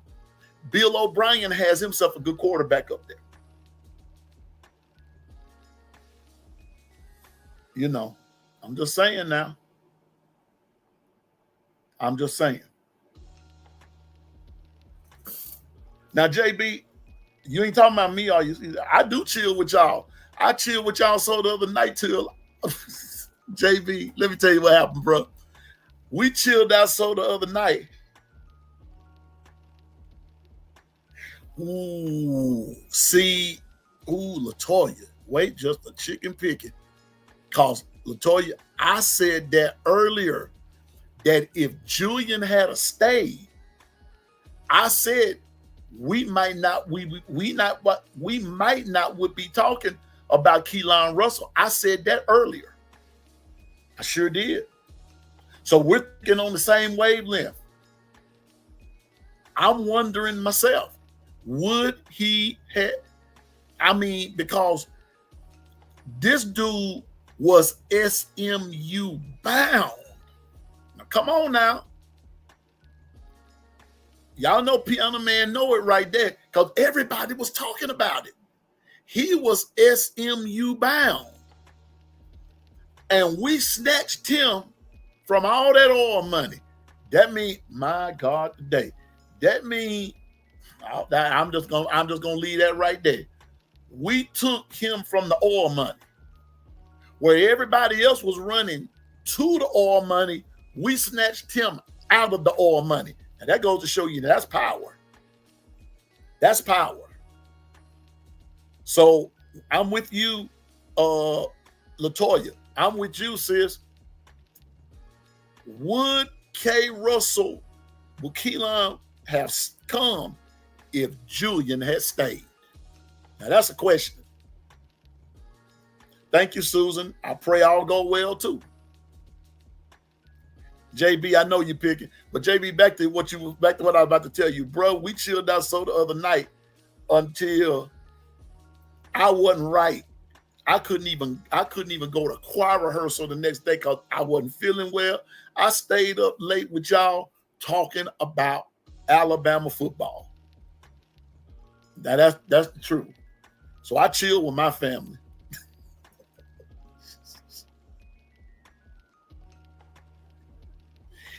Susan, see, that's where the what if comes in. Would we need Russell if we got all the others? But here's the catch.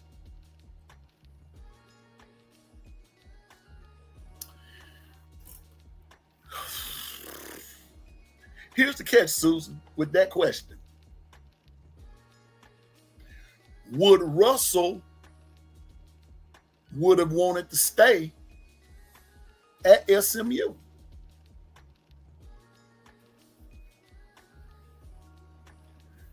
Would he have stayed at SMU? That's the other part of the question. Because obviously, now come on now, obviously he wanted to come to Bama all along. So Coach Saban retiring sends Julian to Ohio State, and then Coach Saban's retiring brings Keelan to Bama. And I got some more news for you. Gil, and maybe not, we don't know. But I'm going to tell you this.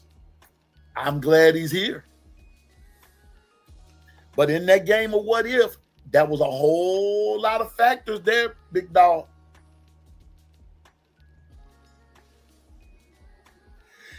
JB, you know what?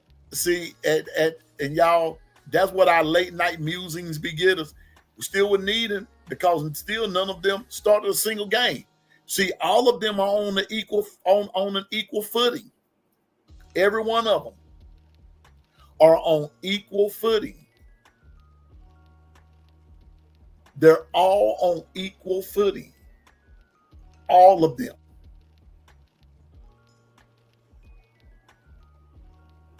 None of them have started. That's what's making this interesting. None of them have started. So now that we have what we have, and we have this 3 quarterback race,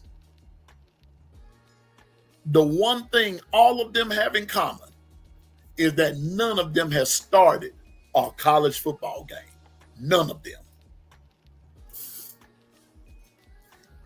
Going back to what JB and I were talking about just a minute ago.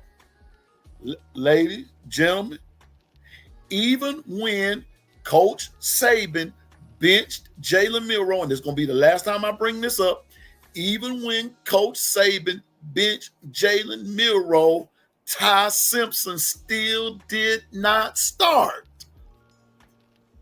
The basketball player did.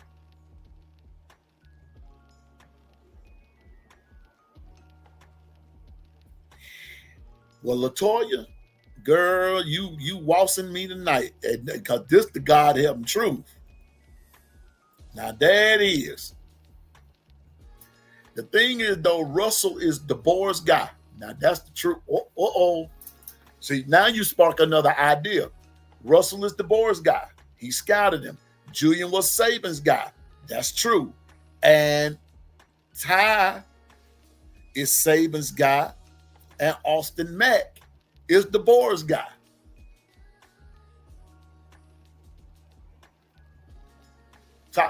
Right, LaToya? That's who we're referring to as the basketball player. Because the first pass he threw was a bounce pass. Hit the ground, bounce to the wide receiver, it bounced. So you're right. Tyler Buckner started the game, but we refer to him as the basketball player because the first pass he threw, that bad boy went straight to the ground. I'm talking about didn't hit the receiver hand nowhere. Matter of fact, it didn't even hit his feet. It hit the ground. The ground got the complete, the ground for the win on that one. I'm just mean, man. But still, Ty didn't start. That's what I want. That's the part that I'm telling y'all. Go download this. Go download this radio station and start Monday. Just start, like I said, at my time it's 6:00 when Martin Houston comes on and everything, and you go on from there all the way up until 6 p.m. Central Standard Time when Ryan Fowler goes off. Dr. Crystal, please, Dr. Crystal, do you understand which way I'm coming from? Because I think you've heard what I've heard on some of these broadcasts on 100.9. Yeah, 100.9. Some things some folks say, you would swear. That's all I'm gonna say about that. I'm just telling you. I'm telling y'all. Just listen to the fan base. Listen to the fan base. Now, Piano Man's not saying that the fan base, that all of the fan base feels that way, because they don't. They don't. All of the fan base does not feel the way what Piano Man is saying. What I am saying is that there are some of the fan base who's calling for Ty to be the starter because you fill in the blank. And a lot of them is hollering that loyalty thing because they're saying he's been there the longest.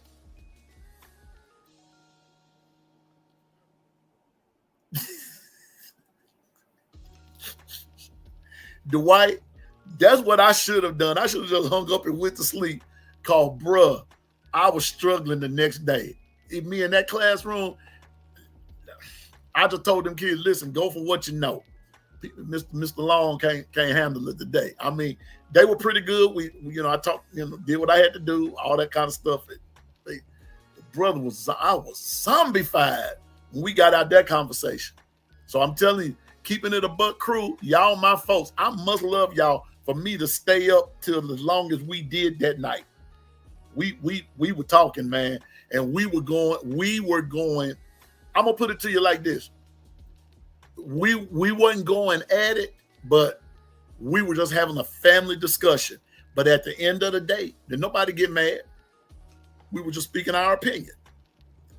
Now, Dr. Crystal, if Ty isn't ready, I ain't got nothing to say behind that, because don't let the disciples hear you now. Don't let the disciples hear you, because they're swearing that he's gonna be ready. I'm just saying I want him to be ready, but if he's not, don't put him out there just because he's been there the longest. That's all I'm saying. That's all I'm saying. Because I'm going to say this.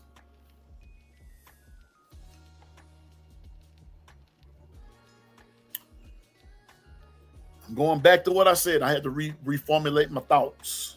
And then I'm going to get off of here in just a second.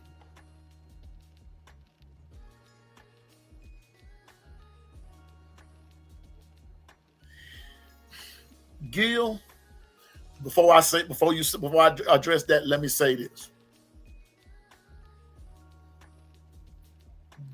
The two areas, y'all, I'm going back again, the two areas that has to be, that's my worrisome point.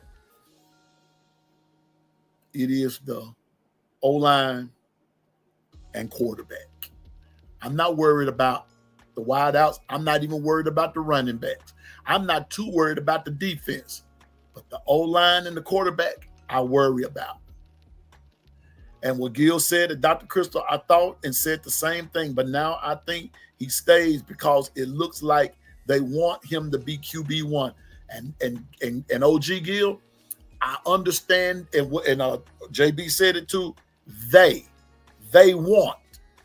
But I'm going back to what you said the other night, OG Gil, when we were in our family discussion.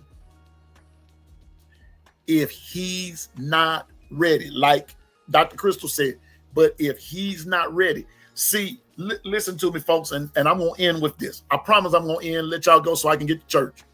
Here we go. Folks are already gunning for Bama.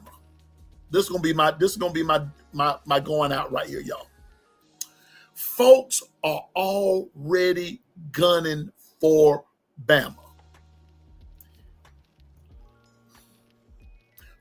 Today, listening to, I forgot which show I was listening to.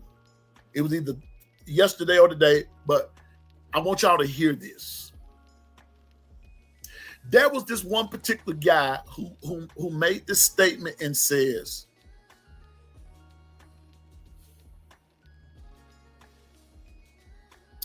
Alabama made the worst mistake. And Dr. Crystal, I don't know if you heard this or not, but here we go. But let me know if you heard this. Alabama made the worst mistake. This is what one of the call-in shows said, in letting Justice Haynes go, because he was better than Jam Miller.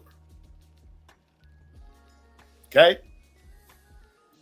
Now, this is what was said now. This guy said, I'm not a Jam Miller fan, but Justice Haynes was the better back.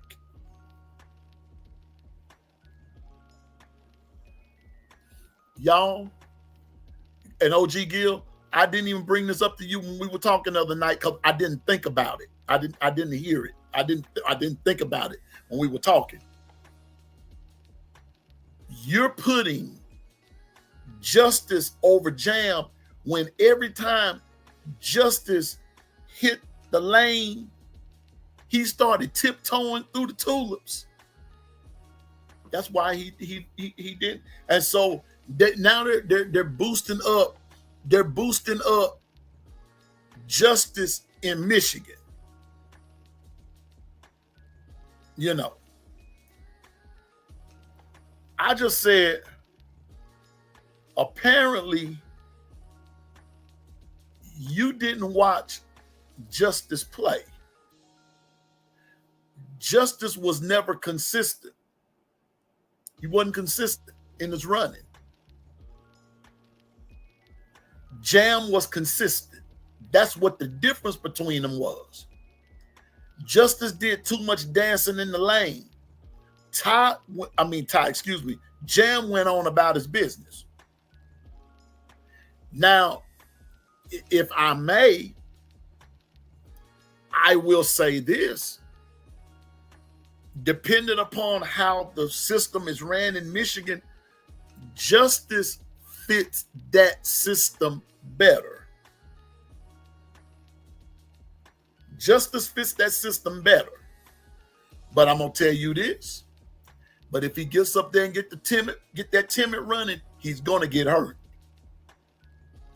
Y'all say hello to my friend from Twitter, X. Her name is Mimi, a top-notch Alabama fan. She and I talk every day about Bama football. Mimi, this was the Keeping It a Buck crew. Everybody make Mimi feel real welcome. That's my friend from X, Mimi. That's she loves Alabama. But Dr. Crystal, Jam is the business. And I'm finna tell you this. And if Jam don't do it, Richard Young is on the way. So sign me up. I'm just telling you now. Here comes Richard Young. And if Richard Young can't get it, here comes Daniel Hill. And if Daniel Hill can't get it, here comes the freshman and A.K. Deer. I'm just telling y'all now, Bama, I'm not worried about the running backs. I'm not, and the wideouts, we're not even going to go there. I'm not even going to go there. But quarterback and O-line, I'm worried about. Now back to here we go. I'm putting Mimi, you made the big screen already. They're always gunning for Bama. That's where I was at. Let me tell y'all something. Every team that we're playing, especially the big boys, like Tennessee, like Vanderbilt, well, not Vanderbilt, but like Georgia, Florida State, all them, they're gunning for Bama. In the words of the governor, one more time, in the words of the governor, Alabama is everybody's Super Bowl. And like what Mimi just said, they all gun for Bama. Why? Because Bama is the standard. Everybody wants to be like Bama. But Bama has to realize we're the standard. And we've got to play like it every single down. Now, this is something that I told Mimi. Was it yesterday we were talking that I made the statement, Mimi, about I'm not so much worried about the wideouts. I'm not so much worried about the defense. I'm not so much worried about the running backs. I'm worried about the quarterback and the O-line. And if the quarterback and the O-line are solid, nobody beats us. Nobody. I'm telling you now. Nobody. Yeah, just a couple of days ago, you're right, Mimi. That's what she and I were talking about. Early one morning, we were talking about that. Nobody beats us. I'm not going to back down. If the quarterback and the O-line are solid, nobody beats Bama this year. I'm telling you now. Book it. Because some of the folks are hollering. And once again, I'm going to tell you, download Tide 100.9 on your phone or on your device. Download that on your phone and listen to what people are saying. I'm telling you now, A lot of them are saying, well, we're going to have a season like 9-2, 10-2, or 11-1, and everything. And can I tell you something? And I ask them, who's going to beat us? Tell me where the 2 losses coming from. You know who most people are fearful? Who people are fearful of? They're fearful of Georgia. I'm gonna give you the 2 or 3 teams they're fearful of. They're fearful of Georgia. They're fearful of Tennessee, and they're fearful of LSU. I ain't scared of none of them. I'm not scared of any of them. Bring them on. I want to see any of their defense. If our line is solid, and like Mimi said the other day, and here we go. If the line is solid, our running backs, man, nobody's going to beat us. That's what Mimi and I were talking about just the other day. And I'm going to put it to you this way. I'm looking at the other squads. Everybody that I just named, I'm looking at, especially those 3. Georgia, Tennessee, LSU.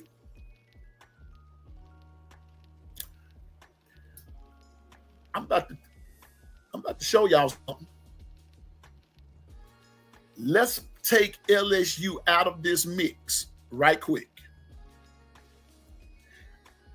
Georgia, let's take LSU out. Georgia, Tennessee, Oklahoma, let's take Vanderbilt out, Missouri.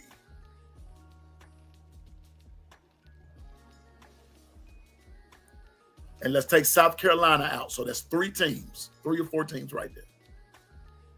That's 4 right there. Along with Alabama. Do you know what they all have in common? First year or new quarterbacks. Missouri has a new one. Georgia has a new one. Oklahoma has a new one. Auburn has a new one. Bama has a new one.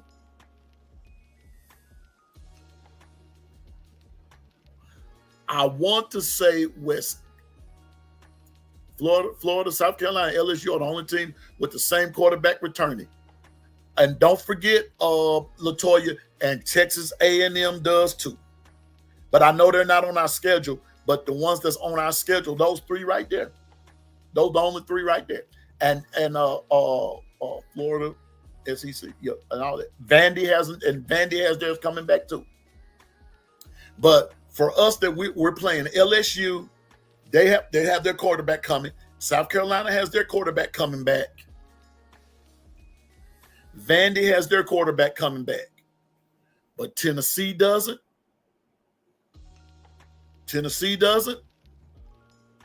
Georgia doesn't. Auburn doesn't. Oklahoma doesn't. But here's where the funny part comes in, since we're going to talk about quarterbacks right quick. And y'all, I got to get out of here. But here we go. We got our defense coming back.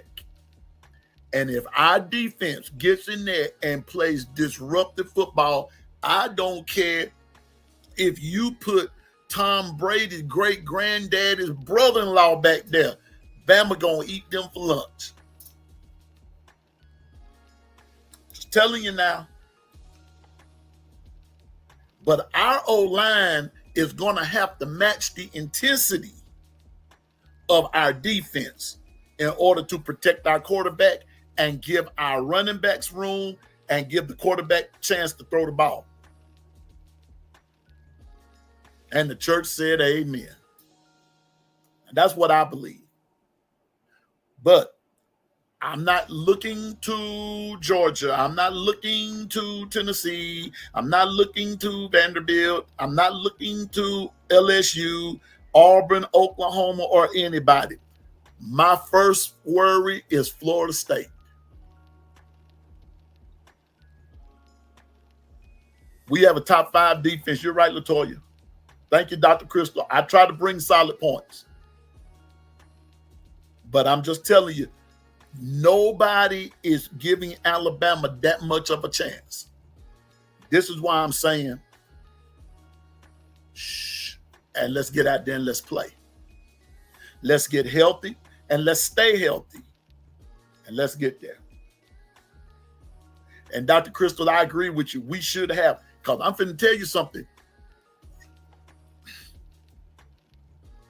We should be, I think we're gonna that on the defense, that depth is gonna help us.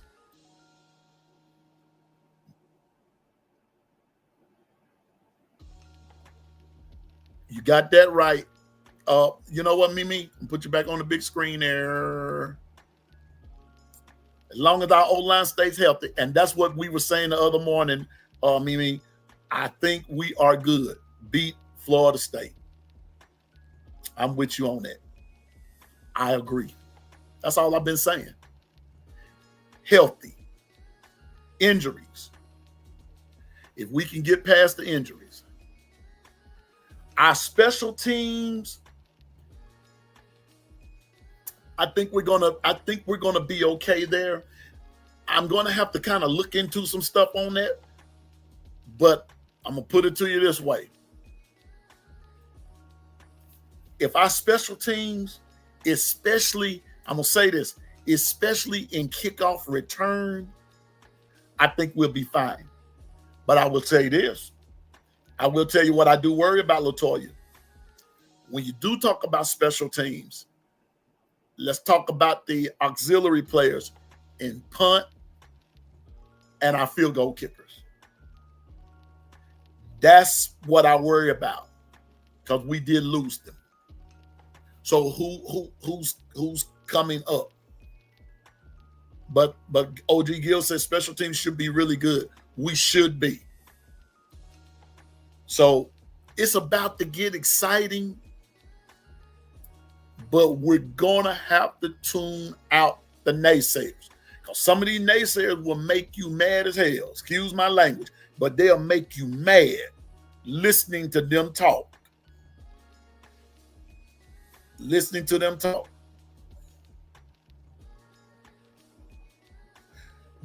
Dwight, both. Because, well, you know what, Dwight? Let me put you up there right quick. Man, y'all gonna make, you know what? Like I said before, if we whoop FSU, the question is Bama back or FSU just still suck? Here's where the question gon' lie with that. And I'm inclined to agree with Mimi. It's both. But we forgetting FSU has something to prove. Because here's what I'm getting at about this Tide 100.9. People are just dismissing the fact that just a year or so ago, FSU was undefeated. And then when they could not, now mind you, when they could not go to the championship series, and Bama beat Georgia, so forth and so on, and the committee chose Alabama over Florida State, the mass exodus of players that left, that's what sunk Florida State. People may not want to say that. People may not want to admit that, but that's what literally sunk Florida State.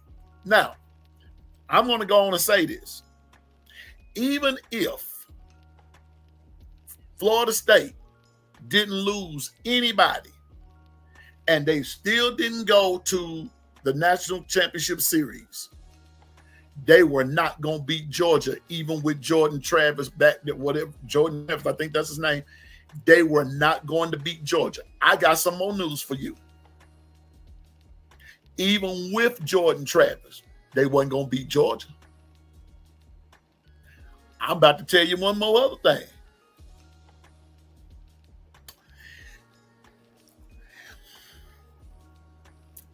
Even if Florida State had made the Final Four, they were coming out first round anyway. They weren't going to hold up. Just being honest with you.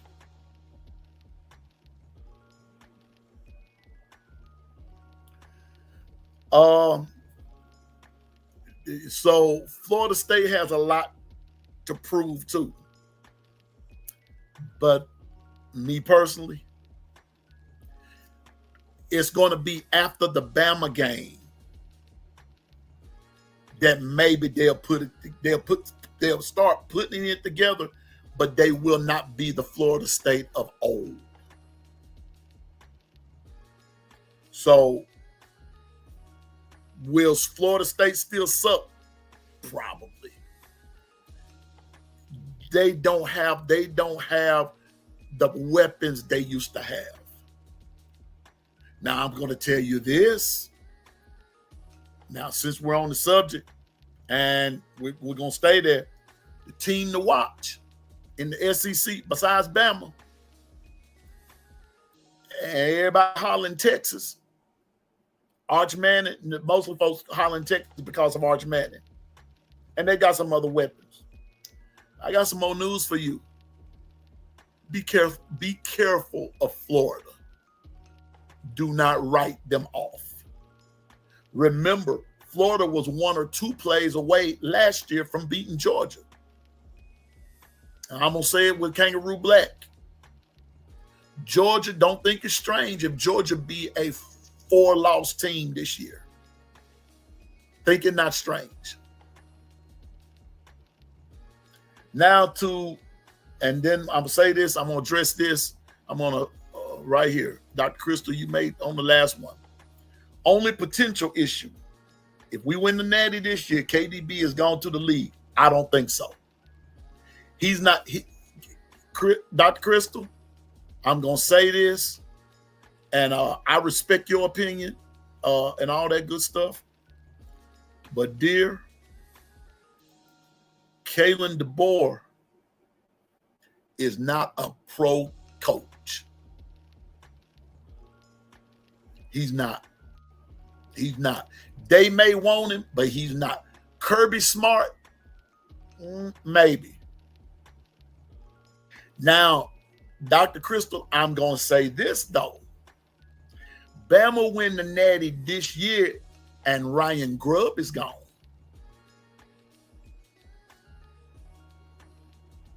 Somebody going to swoop him up. We got to bear in mind, Ryan Grubb was actually the hot commodity because that's who Coach Saban wanted as offensive coordinator. I'm just saying now. I'm just saying. So I think I see what you're saying, but I think that the wrong coach. Dr. Crystal, don't get you stopped. Forget it, Dr. Crystal. Don't do it. Don't do it. Don't do it. Don't do it. Just dismiss my thought. Just dismiss what I said. Just dismiss it. Dismiss. Don't do it, Dr. Crystal. Don't start. I'm not gonna say nothing else. But and OG Gill, they didn't deserve it. They didn't. They did.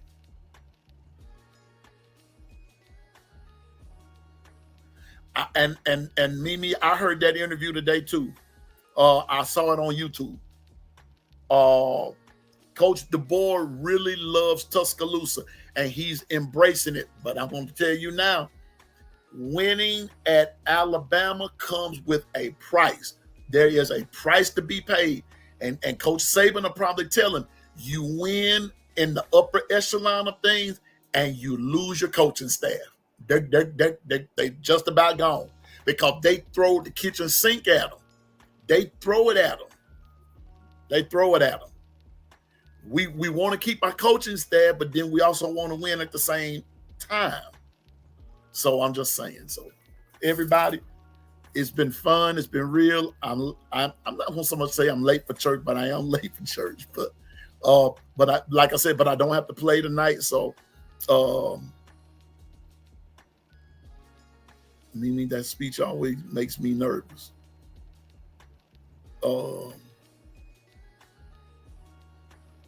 I just hope, I just wish the best, but I'm telling y'all, it's going to be interesting.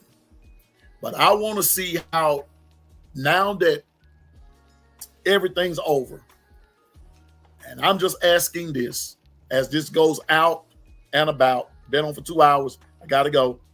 But watch this. Now is the time we can stop all of the talk about Miro, Jahad Campbell, Tyler Booker, all of those that have gone on, Malachi Moore, all of those that have gone on to the pros. We can stop talking about them now. We can stop talking about them now. And we can stop talking about what was, and let's talk about what is. And Dr. Crystal, we're just going to have faith. But I'm telling you now, I don't believe Coach DeBoer goes anywhere. He's not a pro coach. He's not a pro coach. He doesn't have that demeanor. He's not an NFL coach. That's not even his grit. I'm gonna go on and say this. All right, y'all catch this now. What I'm about to say. Even Bill Robin the Cradle Belichick ain't a college coach.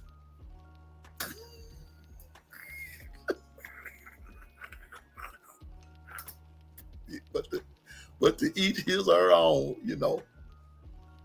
even Belichick.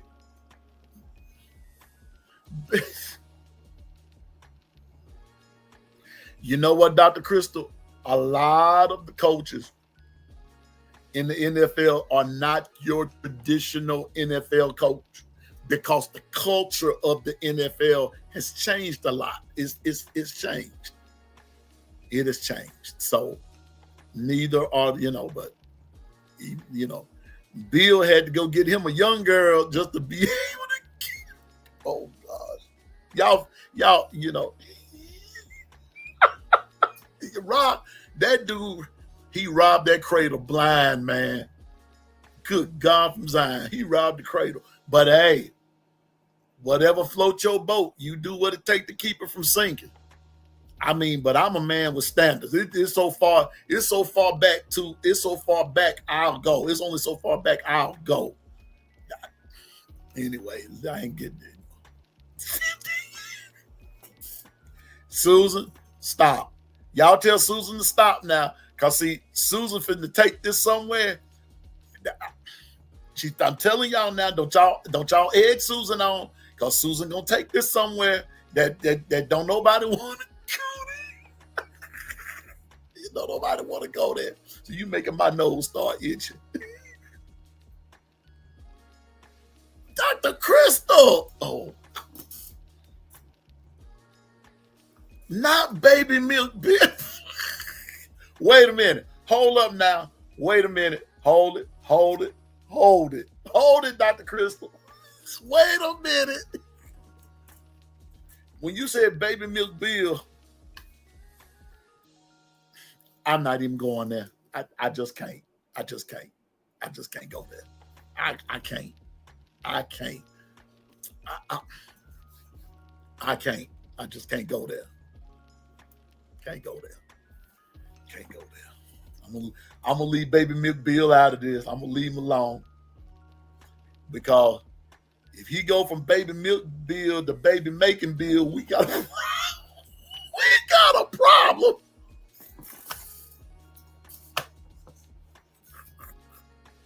We got a problem. I'm telling you now. Oh, we're gonna be like that. Gonna be like that lady on TikTok. We had a time last night.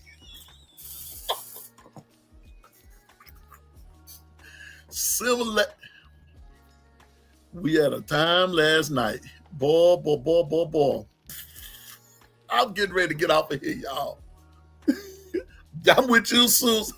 That's why I said that. I'm telling you now, it's bound to happen. It's bound to happen. I think it's gonna happen. Is it gonna happen? Oh boy. Let me just be quiet. I ain't gonna speak on another man's grit like that. Whatever float his boat. Just do what it takes to keep it from sinking. Sinking sand. Jesus. Anyway, but y'all, it's been fun. We always laughing and talking. We always end it with some foolishness and everything. But like I said, please download Tide 100.9 FM. Dr. Crystal, don't forget to hit me up on email, and then we'll go from there. It's been fun. Mimi, thank you for coming. Dr. Crystal, Susan, JB, all the crew, Bino, KT, Nicole, all of y'all. Thank y'all for coming, stopping by. And hush, Crystal, Dr. Crystal, stop it. You're being bad now.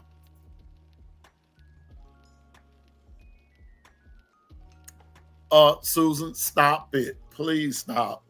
Y'all stop. I'm just so thankful for anybody, Gary, Dwight, all of y'all, DSG, all of y'all. Thank y'all for stopping by. And for those that may have, that's listening now, thank you for stopping. And listen, if you've never subscribed to the Long Run with Piano Man, please do.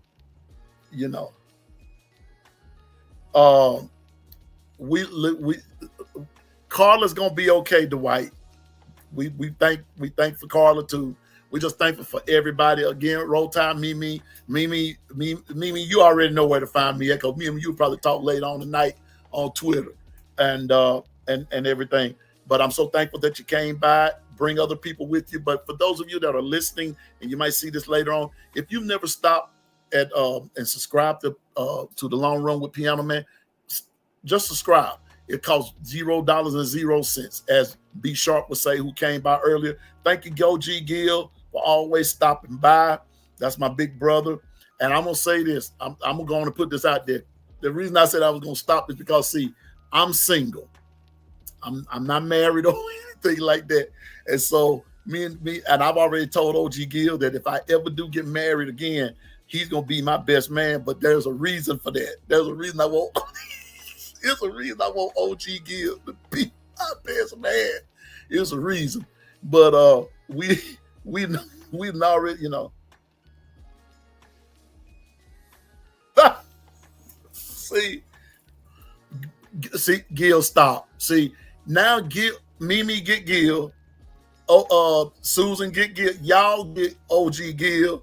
He is back at it again. Gil, stop being so bad. Gil, we got company. Gil.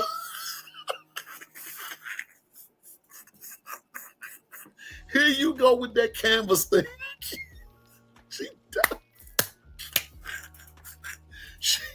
Gil, is she down 1, 2, 3?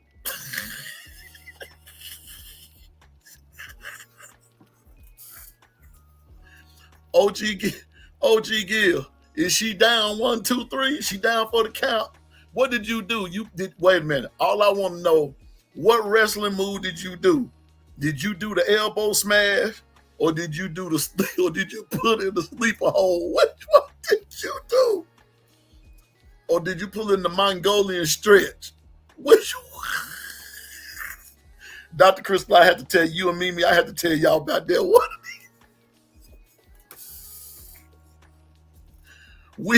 When we get together, it is never a dull moment. When we all get together, Carla got up like Hulk Hogan, but she went right back to sleep. She went right back to sleep because ain't nobody seen Carla in 2 days. I'm telling you now.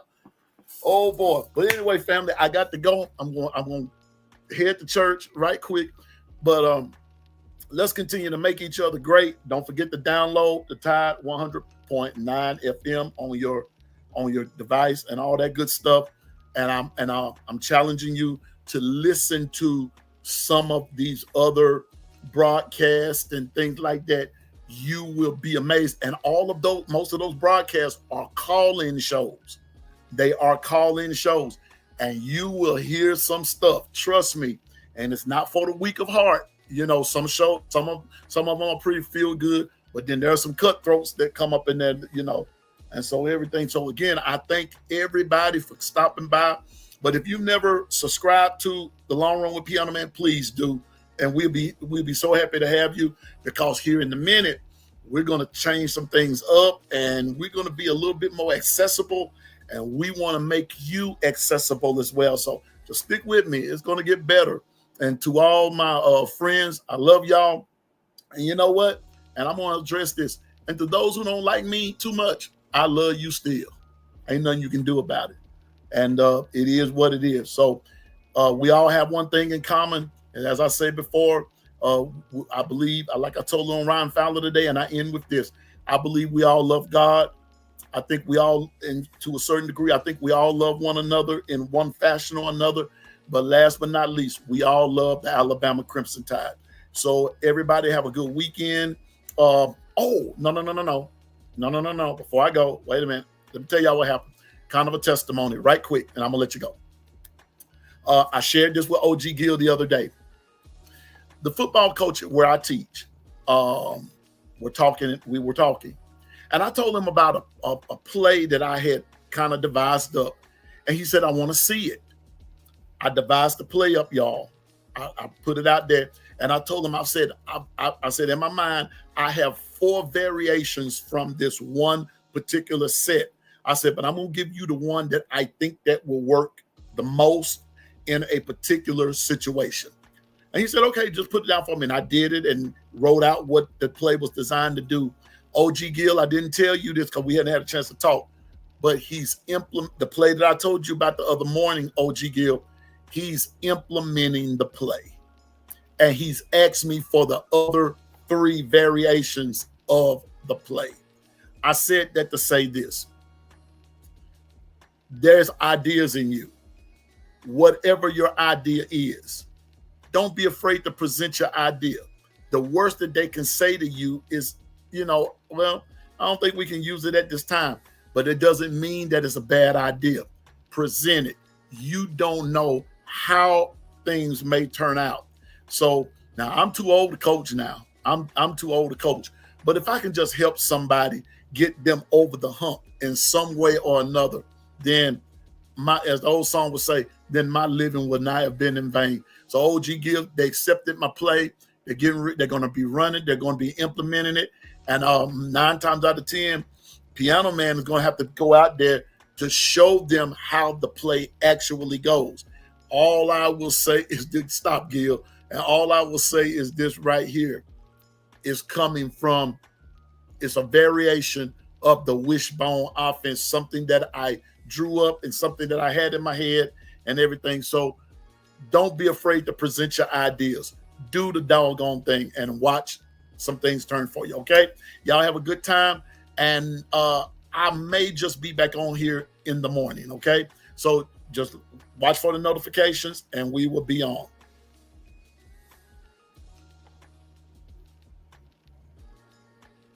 Okay.